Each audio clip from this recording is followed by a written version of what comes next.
You normally go first when you start the recording. I know. I was going to see if someone else was going to do it. I was going to see if someone else was going to go. You had a cheeky grin on your face, though, so I could tell you were conspiring there early. You were throwing a spanner. I was just curious. It was a natural spanner that you were throwing out. Sometimes, Chad, you come with one of your little kangaroo bits from like a different podcast. You come with some kind of an opening. Yanko. An aurora is a natural light display in Earth's sky, predominantly observed in high latitude regions around the Arctic and Antarctic. The plural form is aurorae or auroras, and they're commonly known as the northern lights, aurora borealis, or southern lights, aurora australis. I didn't know that. The southern lights, Chad? No. Did you say aurora australis? Australis, like Australia. It is close. I would say it's close. Sorry, Englando, not very good. I have a story about the aurora borealis. All right. It's not one. Love it's that. Not. It's so back when I went to the first international like CS:GO LAN with Vox Eminor,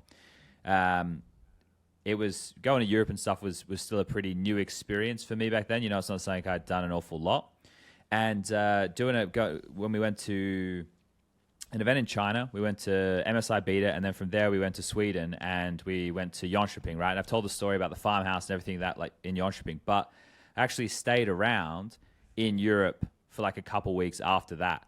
And being in Sweden, one of the things that I was like, well, it'd be cool to see the Aurora Borealis, right? And we're in wintertime, and it's, you know, that's the time of year. You're in December. And I was like, it'd be nice to go up there and, you know, go see it. So I actually like went up to where you're meant to be able to see it. And it was overcast the whole time, so you weren't able to see the Aurora Borealis in the sky. And then on the way back, I got a train to go back to Stockholm, and the train tracks were like snowed over, so we got stuck on the train, couldn't move for like 10 hours. So that's the abridged version without all the like fun bits in between. It's just a real dry Did you actually go in detail experience. about what happened during the 10-hour delay on the train? So I was with my girlfriend at the time, and we had one of those cabins on the train because it was a long train anyway, right? It was already like a 20, it was just a super long train to get up there, right? I don't know why it's showing that like 5 feet high club. Yeah. Well, we're on a train 5 feet high. That's not bad. Yeah. No, but you're able to just sleep. You couldn't really do anything, right? Because it was just so much fucking snow. But you could actually get some sleep in because you had lay down beds. You weren't in chairs. It wasn't too much of a concern. So this is the fun part of the story. Well, there was no internet really either, right? You think about that, you're out remotely. You don't have the same type of. Well, actually, how smart were our phones in 2013, guys? They were probably decently smart, I would say, back then. I would say we were getting there. You reckon? A little bit slower, not all the features, but I think very, very smart. It's over a decade worth of phones. I'm going to Google 2013. We had apps. We had phone games. This could have been my iPhone era. We had peer-to-peer trading. Oh, I don't know. It does the top 10 smartphones of 2013. The train would not have had Wi-Fi. We weren't there yet. No. But you would have had data. Oh, mate, we were already up to the iPhone 5S in 2013. Yeah, Is that true? You were golden. Yeah, you were golden. That's ridiculous. We were quite advanced, weren't we? I thought we were still cave people back then. And now you're only on the fucking 12 or some shit. You know, it's really slowed down. Yeah, well, I've migrated, Jason. You know, the Pixel friends must unite. Oh, dude, I upgraded. Oh, I got the new one. 10. I feel great. I feel everything's crisp. Everything's fast. I'm loving it. Wow. Yeah. Okay. What's the weight variation? The screen size? I went for the bigger screen size. I also got some more space. It looks beautiful. They've actually changed it a little bit, so you get a little bit more screen size with the size. This has turned into a Google advert for some reason. I like the mag technology. The mag clip is nice for the backside of things. Always got to have magnets on the backside. Other than that, it's lovely. The AI integration is there. I'm going to start trying to get involved with that as much as it scares me. I feel like I should start using AI assistants. Okay. Oh, that's all I got. Well, that's interesting, Jason. Yeah. I don't want it taking over my life, but I feel like the leap of the technology that it's going to allow you is you really need to be keeping up with it. Apparently, Wildcard have a headline out there saying that ChatGPT was helping them with roster decisions. They should not be the poster child for that. I'll say that. How how much does FUZI hate that org that he would share something like that? Right? Like, I mean, that's not something I you would. even if you knew that, you wouldn't necessarily say that in an interview about your org, right? Like, oh yeah, I heard It sounds some guy is ridiculous. using ChatGPT to make, right? So he just hates them. Like he No, he enjoys helps the them out. teammates probably, but well, he doesn't have a choice in it. He's under contract with them. If they call him back from a loan, he has to play. He can't not play. He helped them out. When those decisions were made, they were quite obviously the dumbest possible roster decisions you could have made. And by revealing that it was ChatGPT, he takes all the responsibility away from a human I don't being know if that he we would does. point at and laugh What? at. Someone still had What are you- to. Someone still had to be the trolling, human being right? to input it into the fucking AI. I know, but you can forgive that random intern that they obviously passed off. You know, you can forgive the random Wait, intern. wait. It's But the not the most, guy who it's passed the it most off to him. insane fucking thing. Oh, of course. That, I mean, you're still gonna. That guy still needs to probably just get fired. Maybe it's the same guy who like It at least makes was looking sense. up if Hunter needs a visa for Kazakhstan. It at least makes sense when you see how dumb and bad the decision was to be able to say, "Yep, if you plug this into ChatGPT, it's going to give you something this fucking stupid." Like at least it makes sense. It's an I explanation. don't even think that's like that. That's no, I can't take that. Like, how, Dude, how I are actually- you going to AI as your resource to tell you who should the roster changes should be. I think it's Like so if there was funny. a custom, if there was a HLTV.org AI and it was called Men's, right? And it was Men's AI, and that existed, and I wanted to ask it about Counter-Strike things, I probably would. You know, you could ask Men's about what's going on, what are the memes in the community right now. But I don't think I'd be asking Men's like fucking to make roster changes. What's community still. sentiment on? But if it X was at the taking moment. if it was taking the HLTV database and it was like factoring in a lot of HLTV statistics, right? And it was looking at it over sample sizes and like what moneyballing it, right? Then I'd be like, okay, I might trust the AI. I mean, that's low-key a great idea. Probably should have But- sort of sold it to HLTV chat instead of just giving it away on stream on. What you want podcast. HLTV to build an AI? Could you imagine when it gets into fights on forums? You know, it's going like 0 out of 8 bait. You know, it's getting people. You don't think my boy Petar could make an AI? I'm sure it could be sorted. I'm just If saying. Zeus can make one, so can he. I Yeah. think it'd be a crazy idea. I don't know if anyone. I don't think it's a good idea. We should unleash that on humanity. It's like the AI. It's like the fucking robots from Interstellar. You can crank the toxicity level up to like 8 and 9 and just have it go nuts on the forum. I think that'd be I fucking think these sweet. VRS guys doing all the numbers at AI. I don't think they're real people. I went to our boy Udnud's Twitter page this morning to just brush up on some things, and It's it's overwhelming, crazy. Jason. It's so fucking insane. It's so intense. What's that? What's that great library that existed that got burnt down? Alexandria. Yeah, so this is our version of that. We need to preserve this, guys. Like future generations need to know how crazy the first year of the VRS was. It's so intense. Yeah. So do you guys like maths? Well, here you go. This is how you're gonna work it if you're gonna qualify for the major or not. You need a fucking maths degree. He Fucking actually hell. organizes these tweets so well, and I'm just reading it still, and I'm just like, I get to a point where I'm like, I'm fucking out. There's too much information and too much qualifiers on all the information, and I'm just cooked. I'm But done. the thing is, it's all there though, and it's probably as succinct as it can be. That's the problem, right? Like this is it. If you want to know it, you've got to read it. You've got to put in the effort. But it's like, Well, I it's just exhausting. Counter-Strike players, we don't even, like we spoke last episode, we don't even know how to build PCs, let alone do fucking formulas and shit. I think that's the question is whether the fact that it's so complicated makes it a wrong system, right? That it's so difficult to wrap your head There's a around lot of it things and to factor, understand it, or does it have to be that way in order to be accurate, right? That because otherwise you would have too large swings. You would have inconsistencies. You would have this. You would have that. So that's the debate, and I don't want to get into Sure. that Jason was ready. whatsoever. He's getting his calculator but out. I am ready. I'm fucking you primed guys, up. his abacus there. We just can't see I got it, 9 you hours know? of sleep last night. I'm fucking cranking. Damn. this morning. Let's go. And the other thing is, which I think it's also what Graham was tweeting out here and there in some of the replies. It's like there's probably a large amount of people in these organizations that don't understand how it works still. Like Yep. people whose job it is to sort of, understand the VRS, understand how best to gain points, right? And whether you should go to this tier 2 LAN and try to get some LAN wins, or are you better off skipping an event, or are you better off playing like some online stuff? These guys should be consultants. I was gonna say Yeah. it would be the smartest thing in the world for a GM to like go to like a guy like Udnud. I don't even know if we're saying his name. I'm so sorry.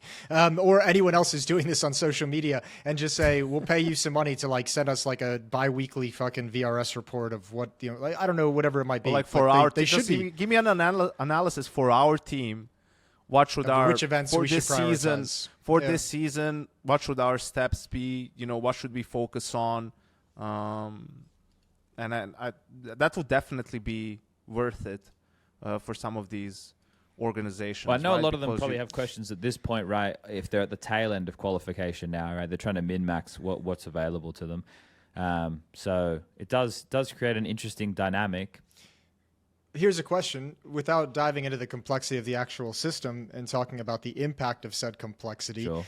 Do you think there's a concern in the bigger scene? My thought has always been something like this that gets so complex, that's so hard to track on some level is actually really bad from a fan perspective who can no longer from the outside come into the scene and be like, how does my favorite team qualify? Or how does the player that I want to track through this season get to the major? I just think Like that it's so complicated not being able to follow that. And the question would be, how much does that matter to the average fan? See, I think that's interesting, right? Because there's another thing I've noticed as an uptick that I feel is adjacent to with what you're saying is there's been more discourse I've seen from players on Twitter about the VRS, whether it comes from a position of you know, like they're expressing what they think should have positive impacts on how the VRS is rated or weighted, to also something that would seem a bit ignorant, right? Because the conversation about this, we started having it when we heard about this ranking stuff late last year. Then we did a lot of it early this year. We've, you know, there's all the podcasts out there have been talking about VRS and the way it's weighted and calculated and everything along those lines. And you have people who are going through it with a fine tooth comb all the time, like you Graham with the TOR and Striker, and then these little math wizards fucking putting some calculations together and forecasts and shit. And like all that conversation is all happening at the same time at different levels. It's just hard to know, like, it's hard to know, like your question about the viewer, how it's even meant to be weighted anyway. Essentially, what you're hoping to gain with all of this is qualify the best teams at any given moment for the upcoming events and the major, hopefully, when you get to the cutoff point, right? You want to have the best teams there. And it feels like, for the most part, we are going to have the best teams there, right? Like, in terms of the best, the names that we're going to be missing are few and far between. But there will be some. There will definitely be some casualties, right? Who we go, oh, we probably feel like they're a better team than these guys or this group of teams. But in terms of like teams that we're missing for it, who are we missing? I think the biggest problem with this shit becomes the actual event itself and everybody starting in different stages as opposed to, you know, the teams qualifying. Because we're going to get all the big names, right? Like that's not going to, like all the big, like, and then you have the smaller regions where things are more in flux anyway, other than now it's starting to happen in Asia. Like Mongols are 100% the number one Asian team, and it would be weird if they weren't ranked number one in Asia, right? But everything else, like with how competitive it is right now, you still, all the big names are going to be there. Like the top 10, 15 European teams, those are probably the top 10, 15 European teams, I would say. I mean, I think it's doing a good job of getting the right teams to the event, but I don't think that changes that on some level. Like, remember how when this came up, we were kind of like, this is kind of cool. Finally, there's some kind of system to unify all these different TO events that are competitors that are not unified in any kind of storytelling that we can get on board with. You know what I mean? Don't you just have to look at how they got there, right? Like, isn't the interesting thing with NIP was like their story of how they got to the point where they're able to get enough points. And I know it's not super clear, but maybe that's the thing. Maybe the markers need to be painted differently about how they got there. Maybe I take this angle would be a better way to go about it. When you started watching the NFL, you get to go into that and say, okay, I'm a Green Bay Packers fan. Nobody fucking knows why, but you are. Aaron Rodgers. And then you get to a point where you're like, if I want to see this team in the playoffs, they have to place top 2 in this division and they get put into the playoffs. And then there's a bracket for the playoffs that goes to this conference. And then the Super Bowl is blah, blah, blah. Like that's an easy, clear cut distinction. If I wanted to tell someone who's getting into Counter-Strike, isn't that franchise? We have this whole, Yes. Well, that's the problem. Like you're comparing two systems that are not comparable. Fuck. Okay. I think one of you guys take my fight with fucking European football. I mean, it's easy because it's easy because it's easy because it's just a league system. So imagine if you had Pro League like before, Pro League, EACA Main, EACA Advanced, EACA Open, right? That's European football. You can start from Open, and then make your way through leagues. There's probably, if you talk about the UK, there's probably 6 or 7 leagues you have to go through before you get to the Premier League, right? Like that's very difficult, and it takes a lot of time, but it's on paper it's definitely possible, right? But again, it's just a league system, and then if you place whatever top 3 in your league, you get promoted to the next one. If you're bottom 3, you get relegated. There's maybe a play-in or a playoff and whatever, and that's it. It's pretty straightforward. But we have so many cup-based tournaments where, again, like Chad pointed out years ago, and we've been talking about it many times, we're actually more akin to the ATP and to the tennis tour, right? Because you had tournaments in the 1,000 category, 500, 250, you have the Grand Slams, right? And they're also all opens, and you get invited based off of your rank, right? And then you have those challenger events and so on and so forth, right? And you are making your way up the ranking. The only difference is I feel like it's more simple the way you accrue points, because all you do is play matches live right, on LAN, let's put it that way, although that sounds fucking stupid to say out loud. But I think it's because you have online CS, LAN CS, right? I don't know if tennis, maybe you can use AI for this, Jason, if it matters, probably matters if you beat a higher ranked opponent, you get more points. Does it use an ELO system or something? I don't know what tennis uses to calculate the rankings, but yeah, it has to be a combination of prize money, the rank of your opponent, and maybe the players that they have beaten before, right? I think what makes it complicated for us, it has to be that way, because you have LAN, online, you have international LANs, you have regional LANs, you have local LANs, right? There's so many different types of tournaments that are being held where it's not easy to create an all-encompassing rule set and a system that will make everyone happy. That's going to take a couple of years, I feel like. And anyone who was expecting anything different was crazy. It has to be trial and error. By the way, tennis exists for 100 years, right? Yep. All these sports exist for decades and for a long time, and they've been tweaking their rules and tweaking their tournament formats and everything else as they went. It seems like AI spit me out something, and it seems like a much easier one. But to answer your question, defeating a higher ranked opponent doesn't directly award extra points. Points are earned based on tournament level and the round reach, not the opponent's ranking. Okay, because you have ATP 500s and ATP 250s and stuff. It's also right? because they always have the format is always single elim bracket, right? So you can make it that way. If you make it into the top 4, sure, right, you get this one, your top 8. I guess. I guess at the end of the day, maybe it doesn't matter. But I feel like having this complicated of a system, I don't know. I just think that if it's simplified and there are ways we can use it more in conversation, I think it's still kind of very, with all the qualifying information that goes into it and the points you can gain that have qualifiers based on online or LAN, prize money, opponent, LAN wins, etc. It just seems like a hard thing to follow from the outside. The thing is, it is, right? But I think over time it will get a little bit easier, even if it doesn't get tweaked. The thing with the LAN wins is the most important thing is to get to 10. So you get the maximum you get from. That's the first thing. And then it's all about your LAN wins start decaying, or if you can get better LAN wins to, replace your weaker LAN wins. Because it's your 10 best LAN wins.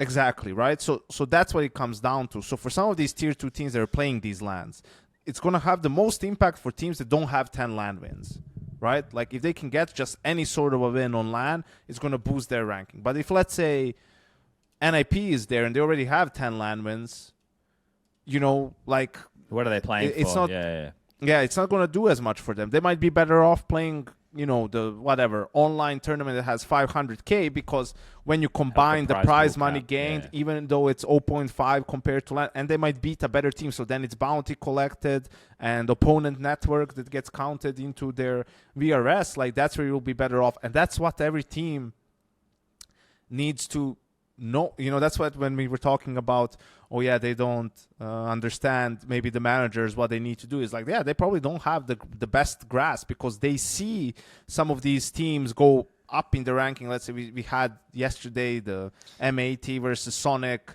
NRG going back and forth, chipping at each other about, oh yeah, they're playing these tier 3 lands and getting points, and these guys are farming online, small cups, whatever. It's like, it's every man for himself, dude. Like, whatever They're works best for system. you. Yes, exactly. Like, if you've seen that, okay, now it's, you can go to Fragadelphia and beat a bunch of, like, randoms and, move, like, 3 spots in your regional ranking. Of course you're going to do it. You can't count on what M80 was able to do now in London to make the playoffs, right, and beat good teams online. It's like, that was awesome for them. They felt a bit disgruntled, that probably exceeded their own. About not getting like full points for those online wins as well, right? Like they felt like there was a bit of online versus LAN. Like I didn't read the discourse too finely, but I think probably a bit of nose being put at a joint there, like because they were saying that they feel like LAN wins are weighted at too much. But this is the thing.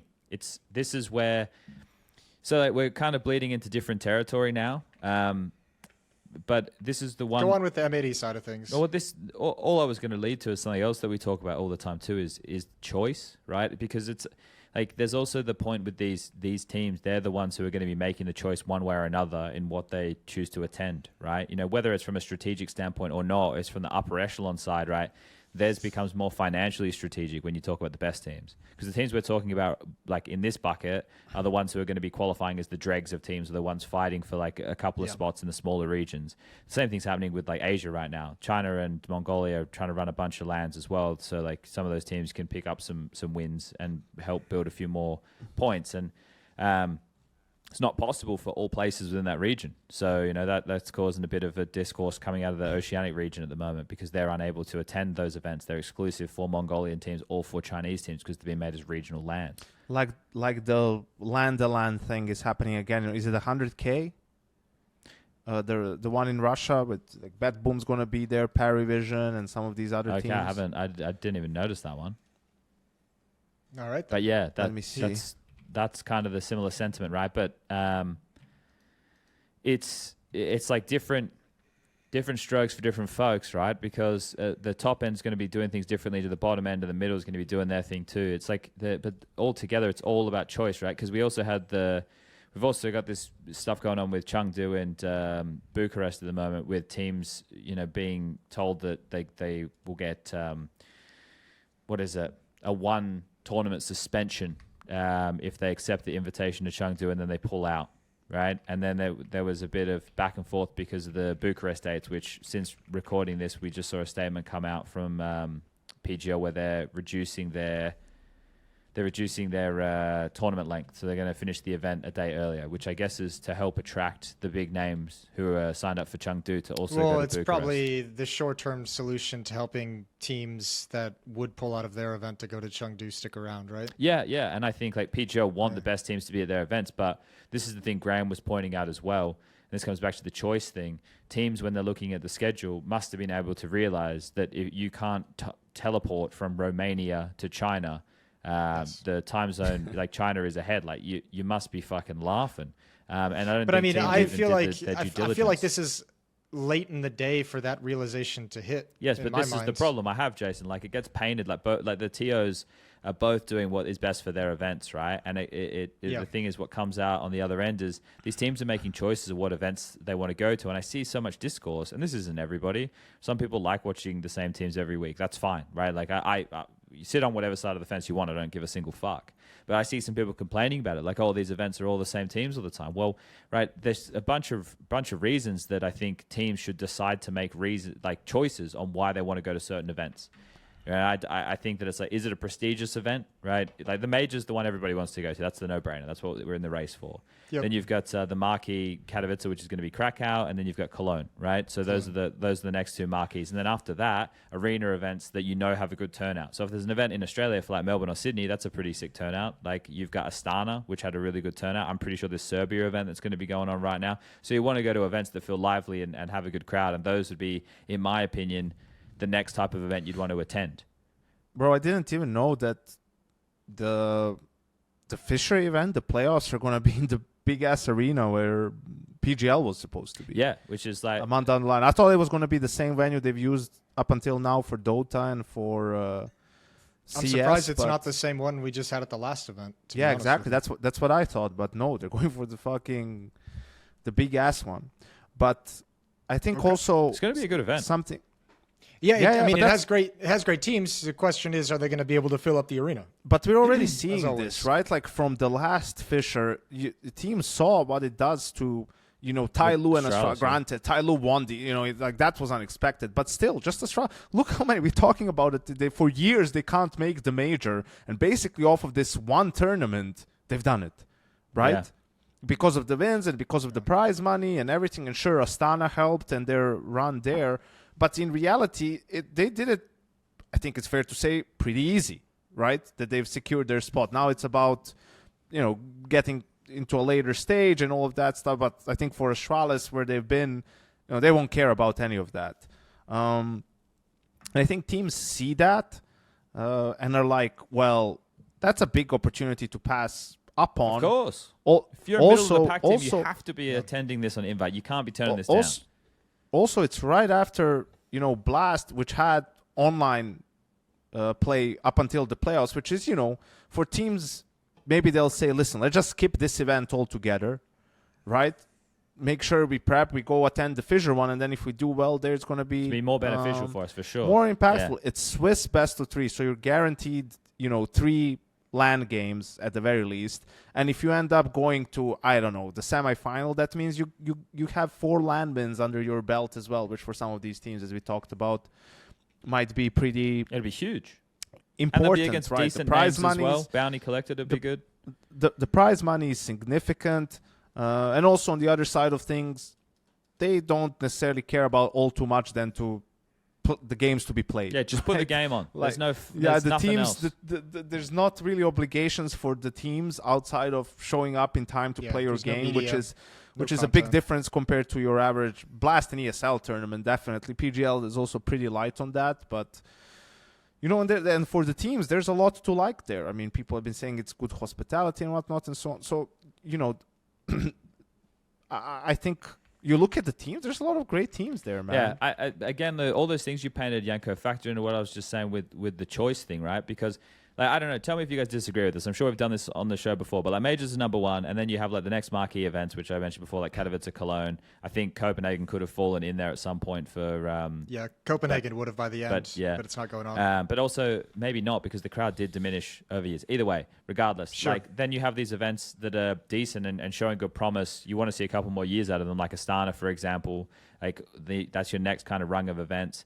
Then you've got... I think your Dallases and have been put in there. Yeah, the thing is, that Melbourne event we just did was the 3rd highest gate I think ESL's done outside of the Rio Major and Cologne.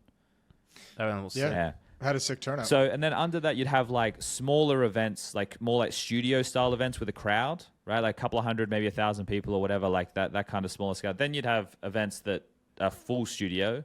Now you've got events that are... This is where it gets shitty. You've got events that are online qualifiers arena finals or online qualifiers studio finals, and that's that one's fucking getting towards the bottom. And then you've got after that pure online tournaments, and that's it.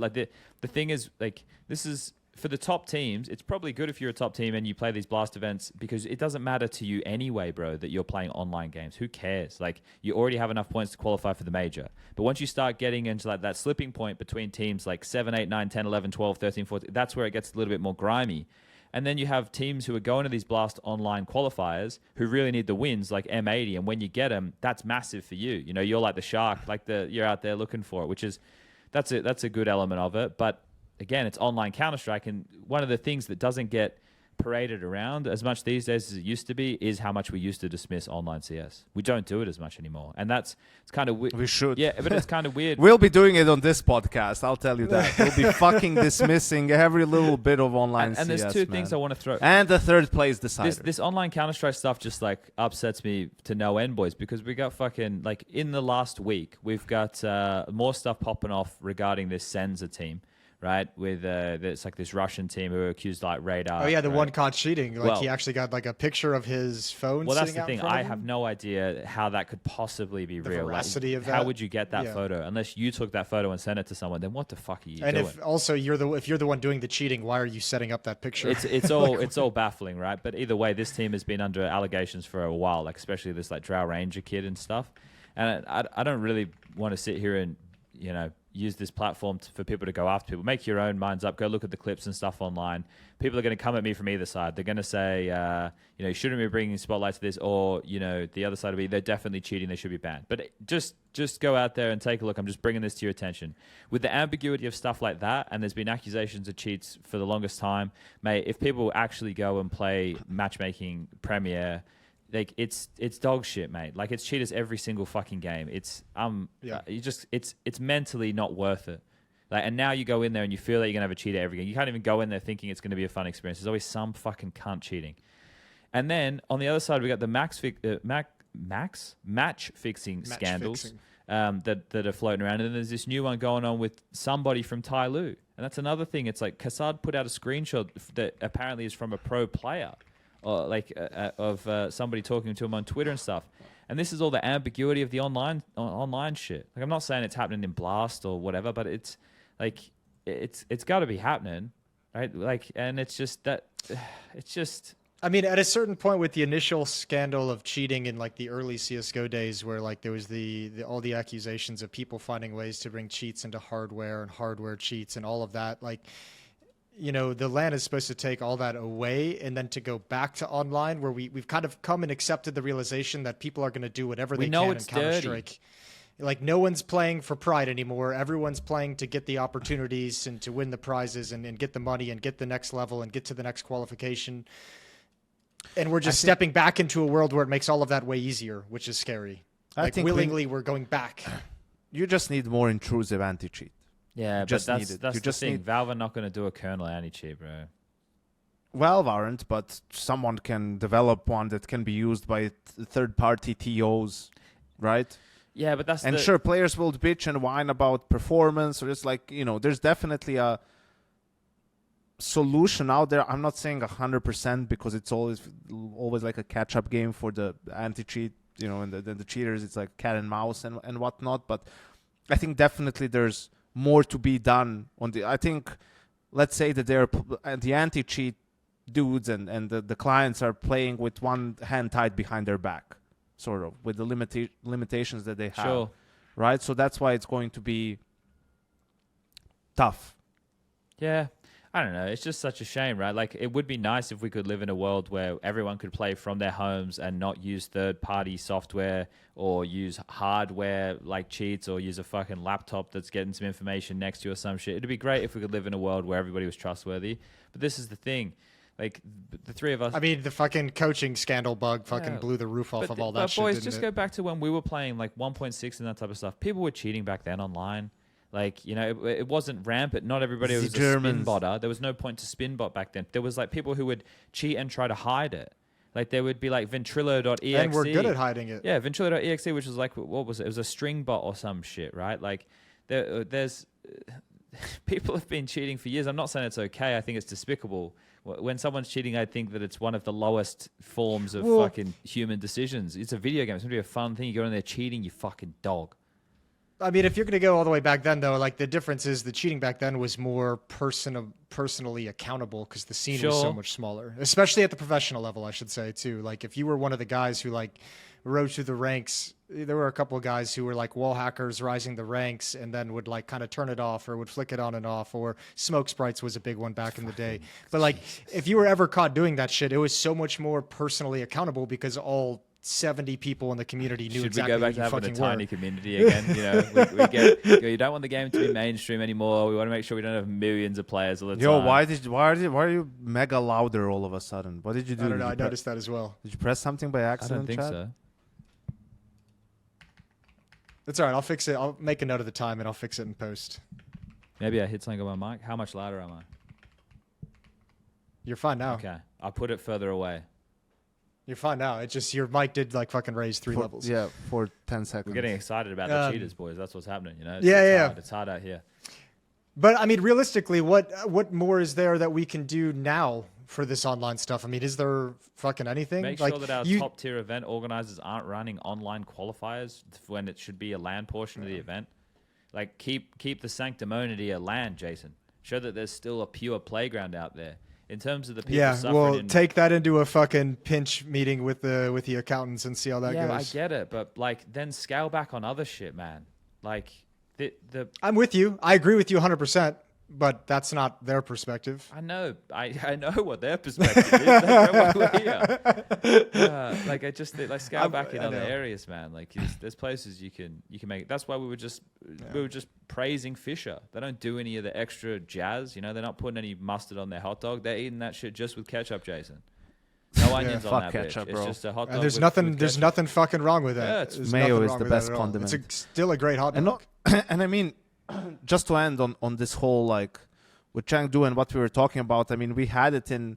It doesn't even matter whether you can make it or not. Like, don't we remember what happened to FURIA and all these teams that had to travel straight from and Aurora from Astana to Dallas, like to change like 2 continents and everything. Like, you're not going to be in any shape to like play. So even with this change now that PGL has announced, it's like teams can again arrive on the day of games like early in the morning and play that day. It's like, why? Like, why would you feel like you need to do this if you're these teams?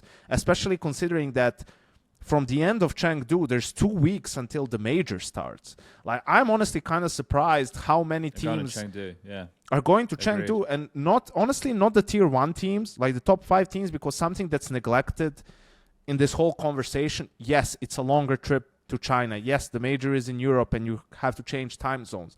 But for a lot of these organizations, like, they have big fan bases in China and they want to tap into that, you know, and do activations and, you know, honor the fans and do all this stuff and show their face there and grow their fan base in China. Like, if it were somewhere else, let's say if it were Brazil at that time, I don't think they would be as... what's the word I'm looking for? Whatever. I think more of them would maybe skip it or choose Bucharest or whatnot, right? Gotcha. But it's all these teams that are like 9th, 10th, 11th, where you're like, why are you not just going to Bucharest instead? What happened? I see you've raised a hand over there, Mr. Seymour Butts. Has made a pertinent tweet, and I would like to read it. Can I read it to the room? Talking counter exclusive. I think absolutely. I saw it. So this from Graham is in reply to the PGL changes that have come out, right? And one part of that is obviously the date change. The other is PGL have so they're removing a rule that could disqualify a roster from a direct VRS invite. A team that will be denied an invitation if they accept the invite for but failed to attend the previous PGL event for which they were eligible. Following that announcement, they have decided to review it and not include it as part of their rules. So that means if teams decide to, you know, say they're going to play a PGL event but then pull out and don't attend, there'll be no punishment, right? That's other than for Cluj next year. So that's the rule that they have retracted, which basically is kind to the teams, right? That's how I see that. The teams will not be punished if they decide to skip an event last minute, which would, in fact, have a negative impact on the PGL event, but they're not going to punish them. Okay, here we go. Here's the Graham tweet. This is a solid tweet. Get into it. So obviously this is to allow teams to fly from Bucharest to Chengdu and arrive and I guess miss the media day but make it for the first matches. Aurora and Gamer Legion, the only 2 teams to do their jobs properly by rejecting Chengdu to play Bucharest, have now just been screwed because all the teams around them can now play both and they can only play one. And now teams will once again play mega jet-lagged after traveling, potentially inflicting weird results on the VRS like Dallas. Yanko is just absolutely ballparked it right there. 8 to 10, final number TBA, I guess, but this is a solid estimate. Teams just had a locked-in event taken away from them. Probably, he's used a lot of brackets here. Probably same ones who also lost out on FISSURE/Starlight double up too because of all the teams that will now attend both that previously couldn't. How is it possible to move up in the ranks if the top teams, even when they overlap, either find a way to change their dates or completely gut their events, bracket Starlighter, and it still be okay? When we spoke in Copenhagen, you said you wanted the teams to vote with their feet and force TOs to compete for their attendance. Allowing all this neglects that entirely.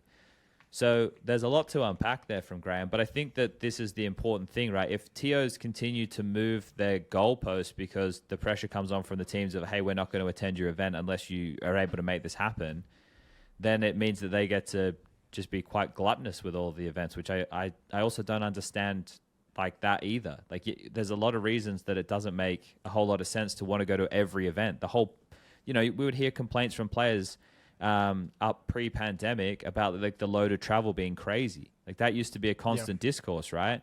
And if you're more selective with your events, and if you're a top team, you get to be choosy. And that's what Vitality were in the first season. And that's something that I actually praised Vitality for, was the management of their schedule. Now, their schedule to the first half of this season has been much more hectic and full on. I don't think that's the reason they're showing less results, right? But, they're just a fact. And in the beginning, a lot of the orgs said that they were, there was a cabal of teams which were trying to manipulate the club share, because that was a big argument at the start of the year as well. Sure. So a lot's happened within the course of a year. But again, I just keep returning to this word that it's just choice. These teams need to use it, and they need to start using it like wisely. Like not. Well, don't even say crazy. wisely. Also, in this situation, it's responsibly. Yeah, fair. I think his line that hits the hardest is when he says the only two teams to do their jobs properly by rejecting Chengdu to play Bucharest. Like, you have to use it responsibly, too. Like, the TOs can't operate on this level if you're just pulling out of event willy-nilly because you decided last minute and you didn't want to go. Yeah. Like, this hurts the TOs as well. So it's not just wisely, it's also responsibly. Like, you're a player now you're a player in this community, and you have a responsibility to the health of that community, not just taking advantage of what it offers. Yeah, it's just strange because it feels like from a community perspective, all the TOs are the ones being pitted against each other, when a lot of these teams are applying influence wherever they can to get what they want. Which, hey, I guess there's the stars of the show, right, boys? They are the stars of the show. So I don't know. It's one of these things that also I go back to Yanko, you mentioned earlier. It's like the first year of the VRS. Of course, it was going to be a mess. Like, I think this stuff all needs to iron itself out too. And I think that teams will get there eventually. And I thought that they were getting there. I think now that we have this gear up of the tier 2 small LAN events that's just popping off all over the world, like the Draculan we just had going on and stuff. Like this stuff's on steroids now. And that's also something that probably will need some curtailing in the future. I feel it's crazy to think, we shouldn't be allowing these events to happen. Like, of course, like I think like LAN events with this scale, encouraging teams to go is great. But there needs to be some type of a balance that can make sense for everywhere in the world, because at the moment it can be quite restrictive. I don't know, or maybe another tier. I mean, this Russian event, it's in Moscow, 8 teams, 50K, right? And it's a LAN event. So it will enable some of those teams to, in the EU rankings, skip a lot of other guys who maybe have been grinding, all season long. I mean, you have, Bat Boom is there, Parivision, Amiga, and then you have Betera, you have Spirit Academy, Nuclear Tigers, and you have 3 which is, I don't know, some team that plays online stuff. And you have the mixed team with Flamu, Zorti, Axel, Norbert, and Shalfi. Like, those are your teams. So it's kind of like event. It's like a local Russia LAN, just with some high-profile Russian teams. Yes. Well, Are people? And it's ranked. Pardon my ignorance. Are there a lot of these players going to be able to get in? I mean, Spirit Academy has a Ukrainian player on the roster, it says. Is it played in Russia? It's in Moscow. In Moscow. I don't know, Jason. I don't really know the I mean, I see a lot landscape of it is Russian players, Belarus, Kazakhstan. I imagine those would have. But the point being, there can be tomorrow a Brazilian LAN, 100K LAN in Sao Paulo, right, where Imperial goes, Fluxo goes, Pain goes. That's what they're kind of complaining about. Some of these teams. I saw like Biguzera was like tweeting about something in Portuguese, and some of these other guys about this different stuff. It's like that's just how the game works at the moment, right? And isn't there a cutoff, they're though? in the Americas ranking. What? Isn't this already supposed to be solved? It's been changed. I feel like, or given so many exceptions that I've lost track. Isn't there like a cutoff of how early you can announce an event to get a VRS ranking? You know what I mean? This is where we need Graham on fucking speed dial. Yeah, I don't know. Let's It's get off. supposed to be a year, right? Or I don't Hold know up, how much for a Jason, tier ask 2 land. ChatGPT. I don't have ChatGPT. I got Grok. Me and Grok, man. Of course you do, Jason Rogaine. Yeah, Jason, your manosphere behavior will not go unchecked on this podcast. You Black Rifle coffee drinker, you. VRS approved tournament. I'm off the Black Rifle. I was going too hardcore. 22 months in advance. Organizers must that announce for details for tier 1 yeah, and what about tier two? Wildcard events at least. Okay. Tier 2 is what we're looking for here. This is the thing. Drum roll, please. We got, the monkey with tambourines. It's working right now in the background. The rats in the system. They're running on the treadmill. He's having to do a lot of Jason wasn't lying that when he said I slowly need to get into how to use AI. No, that's fine. At least he's doing it. Do not explicitly detail a specific announcement cutoff for tier 2 tournaments in the same way they do for tier 1 and wildcard events, which require a 22-month advance announcement for events starting in 2027 or later. So here's the problem we have with that is the AI would probably only be using stuff that's happened on well, websites this is that are Grok, not. so probably Twitter. Yeah, and it would not be including GitHub Would stuff. it not be? Yeah, I don't think it would either. What we would need to do there is we need to go to the GitHub and. All right, I don't want to do any of that. Yeah. I'll work on that. All right. So. All right, Yanko, let's move on. Okay. Yes, Jason. Work on that. I don't want to talk about VRS anymore. We spent like 40 minutes of the episode talking about VRS. I'm fucking done. Like it's getting. wasn't fucking about the VRS. Can we? It wasn't, but. Can we talk about some of the actual Counter-Strike? That's what I'm trying to get us into, here Yanko. I'm trying to move us towards that. There we go. The Counter-Strike. Chad's least favorite part of the show. No, it's a great part. Actually, of the show. I can involve okay you part. out of the gate, Chad, because last episode you ended towards the end talking about Spirit and how awkward and uncomfortable it had made you. Are you feeling any more awkward and uncomfortable with the Spirit situation now that this Tanir zontix thing has been announced? Oh dear. Because the language to me was very weird, right? The language from Spirit was like, you're not just part of the roster, you're part of the team. Zontix has said he's just stepping back. He's not leaving the team. He's not looking for other opportunities. By winter, Jason. By winter, he believes he'll be back. So is this Spirit like just basically having a safety net of being like, we got Zontix on the bench. He's going to take care of his shit. Tanir and Zwei, we just signed both of you guys. Time to see if either one of you can fucking stick around. And if 6 months down the road, winter hits, we can bring Zontix back, no problem. So I really am quite baffled by the statement, right? Because like this Tanir thing, the rumor goes that they would have gotten Tanir in the break if they could have, and it wasn't going to fuck over Heroic, right? So Tanir had to stay on Heroic to keep them the core for a certain period of time, and then Tanir was able to shift on over because then whatever, right? You don't want to talk about VRS, so I'll just say whatever. We won't fucking whatever. Anyway, so then that's why Tanir's move was delayed, but then it kept getting delayed, and then now it's. Yeah, after the major, Zontix said that he wanted some time off. So it took us longer to be able to do that than we had hoped for, but here's his time off. And he said, yeah, he hopes to be, like you said, but I just don't get, like Overdrive said something. Overdrive said Zontix he's not said looking for other opportunities and he's not going to be looking for a new team. So then, this is where you can read that one or two ways. You can read it is, like, that's just like, because FaZe said, it was a mutual benching with Elige. Like, come on, guys, what are we talking about here, right? The dialogue that comes out of these teams is more like of a political sense. So you wonder, is it a political sense coming out of the Spirit camp, and they're just parting ways with him, but they don't want it to seem like it's a malicious benching or something, which would be strange because they benched magisk, and they seemed didn't have any problems with that. You almost wouldn't want this as a player who was expecting to have opportunity. Like, you wouldn't want a team to bench you and then maintain a claim over you if you are eventually going to be going out and looking for a new squad. Well, that's right? the thing, though, right? Like this is it. We don't know what the issue Zontix has is, right? And the reason that he's opted to have time off. There's like people who have the chat around the fact that he is Ukrainian and maybe he can't renew his Ukrainian passport. I don't know if there's any validity to any of that. So I don't want to talk as that is part of this puzzle. So we don't know why Zontix, wants the time off. And if he does, and he comes back later and, he surely he's not replacing Tanir. Like Tanir's already shown this year that he can shoot. So if he does come back, does that mean he's replacing Zwei? You think it'd be for Zwei? Who knows? And then you have the other side of it that is our Spirit just saying this and we're never going to see him again. Like, it's just not happening. This is just That's weird. right. So I don't know. It's so strange. I don't know.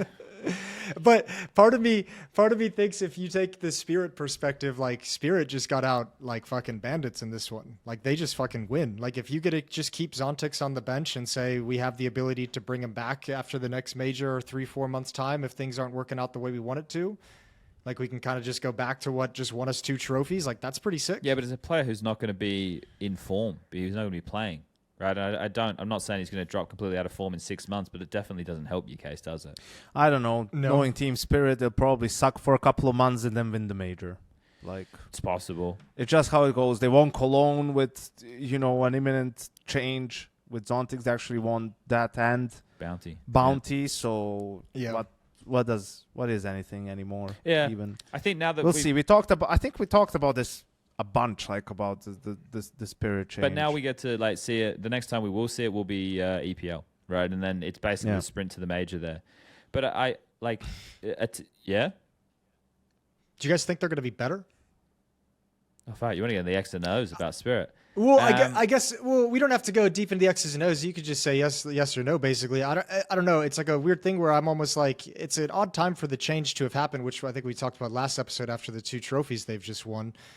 But it feels like they should be in theory better. So I guess there's 2 things. One is Wei's performances haven't been great, and there's a bit of scrutiny around him. And then it's Tanir being factored in with the resource distribution within the team. Is he still able to provide the same level of numbers he was in Heroic? And you're only going to be able to identify those things after the first couple of tournaments, and you see how once the they team get functions. into the server. I don't think there's any question around Donk and delivering what he can, and the same for Shiro. So these pieces, I know they're supplementary, but like you look at somebody like Heavy God on G2, who's meant to be a supplementary piece, and just how much impact a player like him was able to have just over the weekend. So, yeah. Yeah, but they don't have a donk on that team like hoovering They the don't resources, need a donk. They right? got 5 guys who can actually shoot. Even some puppy was loading up the server. I know, but I'm the difference. Like if you're talking, that makes me think you believe this Tanir edition is like, hey, come in, join this team, and give us what you can do, and we're not really gonna try and reallocate the resources that we have. I think Tanir's great. I just don't know, like when I don't know enough structurally about the teams to sit here and say, what level of resources is one going to get to the other. Like it's the donk show who's entry fragging, right? Like and he's happy to run through smokes and do a lot. I think the addition of Tanir is to help give them some more impact late within the round. Like Zontix, can be good in the clutch, and he can be solid. But obviously, there's something that they see in Tanir that is maybe more proactive in how he approaches some of these scenarios. Maybe the kills he can make are going to draw them back into 4v4s more. Maybe they just think he's better firepower overall than Zontix. There's a lot of the questions there. Or this was the best replacement they could think of for Zontix because Zontix wanted to have time off. Right, there you go. We're we're back to square one again. But in terms of being better, Zwei hasn't delivered what I would have hoped to see him deliver yet. But he's also like a 17-year-old kid. Maybe I'm expecting too much. It's like Mazzinho's first year was a bit more hit, a bit more miss before it became hit.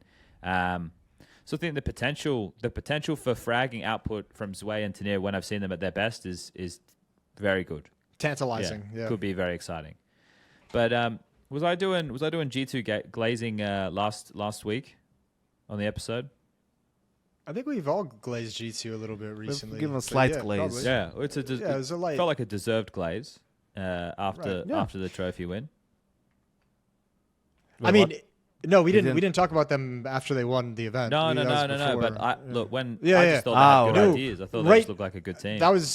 That was going to be the first thing I came out with G2 today is like give some flowers to the fucking management who made these kind of changes to bring this in. I think they had a lot of stuff, a lot of things go really well, go their way, a lot of ifs go their way, but man, have they stuck the landing. When everyone else was hoovering star power, they were like, we've already experienced the star power tactic. We're going to go a different direction. I can't believe they did it this well, to be honest with you. This is the thing, right? Like, I guess the discourse is like this team doesn't have a star. I feel it's an interesting discourse. I don't know. They don't have a bona fide superstar like the other names out there, but these are players, especially when you consider your likes of Mattis Malbs and Heavy God. they're all relatively new to this level of competition, right? It's been a couple of years, right? Malbs has been... How long has Malbs been in G2 for? It's over a year now, isn't it? He joined in the middle of last year. A little bit Joined- over a year, yeah. I think EWC last year was his first event with them. Yeah, so he's pretty green. Like Heavy God's worked his way up through the usual ladder, which is to climb on Mighty Mouse's back. He'll take you through the Endpoint Academy. You end up on OG, and then from there, the world's your oyster. And Mattis we saw on Fnatic, and I think that when I saw him in the early days, I really liked what he was offering up. And you're getting to see that even more so, more refined within this G2 roster. So these are the stars of tomorrow, gentlemen. Is that a little bit cringe? Did I just cringe? I don't think it's cringe. I think, time will tell something like that. This was a conversation we had a lot with Mouse, in terms of exertion. He's the Nico of this generation, right? Like Torji is the whoever of this generation. Like they're now at the beginnings of their careers, but they're supposed to, prove it, get to that level. So whether that will be the case for guys like Mattis, like Heavy God, like Malbs, time will tell. It's interesting comparison you made there, Yanka. The more that I think about Mouse, you're talking about impact in the server and stuff, right? But when I think about the personalities and what defines a star with this conversation, there has to be something about the personality or things that they do, whether it be in interviews or whether it do while they're playing, or it's that their play style is really enjoyable to watch, or the way that they give an interview, or maybe they make a joke, like Ali with the Red Bull cam, for example. And this kind of stuff has impact on how they're viewed within the Counter-Strike culture. And unfortunately, the Mouse guys, besides Torji, I think Torji definitely... I thought Jimmy did in the beginning. He felt like a bit of a more quiet sweetheart, says kind of funny, weird shit type of guy. He's faded away, hasn't he? It's just kind of gone a bit quiet, but that's okay. That'll happen when you get caught watching porn on Twitter, though. Generally that occurs, and you sort of kind of want to, take a break. Tail between your legs, they say, Jason. That's the word. But those things really factor in, because those players, I would have a tough time comparing to those names that you said if we were factoring in the whole package, right? And those names that we talk about are star names. Like Flusher was a household Counter-Strike name, but that was because of the way he eventually leaned into it. Yeah, it was the mouse lifting and all that kind of stuff. Yeah. But from his playstyle as well. So it's when I think of these G2 guys, I think some of the guys have decent personalities on that team that could become really interesting characters, maybe stars, right? Depending on how they function or things that happen to them along the way. Because the Counter-Strike's not up for question. It's the same thing for Mouse, but everyone just finds Mouse boring. Mouse are like DC to Marvel. I don't know if is that bad? That's actually not bad. Yeah, I don't know. I actually quite like that. Although you're gonna have some DC fans a little bit upset with you on that Sorry, Superman fans. I mean, I don't want to... I still want to keep talking about G2, but, can you put their win in the context of Mouse, right? Who's played Vitality so many times this year in best of 5. G2 is the first team this year to beat Vitality in a best of 5. It's crazy, right? Yeah. So that's another thing, which is probably the scenario where you think they had the least chance of beating them, because they had a freebie in the map pool, didn't they? I think Overpass was a map they hadn't even touched yet in that final. It was a map that G2, probably the greenest on, I would imagine. Yeah. But so I think. You look at G2 comes out of not necessarily nowhere, but definitely a big underdog in that game, and they just play great CS. Their players stepped up in key moments, right? Managing to grind out the win. And, again, I will say Mouse was not close to beating Vitality. That 3-2 final in Lisbon, I don't really count that, because all the map losses were, super one-sided, and the 2 wins were 13-11, right? So I think that's you're thinking, wow, well, maybe these guys just weren't really that close. I don't know, right? How are you supposed to feel now if you're Mouse and you've had such a block against Vitality, and then Vitality this season is not as good as Vitality last season. I think we can all agree on that. But even Mouse beat them. That speaks volumes to that. But the fact that in the final G2 was able to overcome them really tells you about maybe how far away Mouse is still from making that next step. Are you out on Mouse, Jason, or are you still in? Because I'm out. I've been leaning out for a while, but I'm out now. I'm out. I'm out in the sense that I obviously still think it's possible, but I just don't. I'm not gonna like introduce it as like a top like a conversation. Like I know what they are. Like They might win an odd event, but they'll never be the number one. They're not going to be a top. They're not going to be the best team in the world. And you're out, Chad, because of all the stupid rounds against Vitality. I'm just out. Like their games put me to sleep for some reason. I don't even think they play boring CS in general. I watch their games, and especially that Vitality series. Like I've seen this before. Like yeah, I'm watching this on the. I think it's the mental block that has just formed. Like I really do. I don't think they play boring CS either. But against Vitality, I see them play. Like I watch them play scared, and I don't know if that's like a mental block for me going into those low buy rounds. Yanko's talking about. But someone who you don't see plays scared is G2 for sure. Oh, like mate, they have the balls. You know that's the thing. I think also it's really impressive. Something that flies a little bit under the radar. Like their Inferno is really really good, right? But Saw's teams used to permaban it. On Ants it was permaban. Heroic it was their permaban. So you know in theory that's not a map where he has as much input perhaps as some of the other maps. Like that's where probably you should be able to give more credit to Hunter, who I think is doing a great job, not just at calling, but he seems kind of rejuvenated. As an individual, right? In terms of the fragging and the playmaking ability.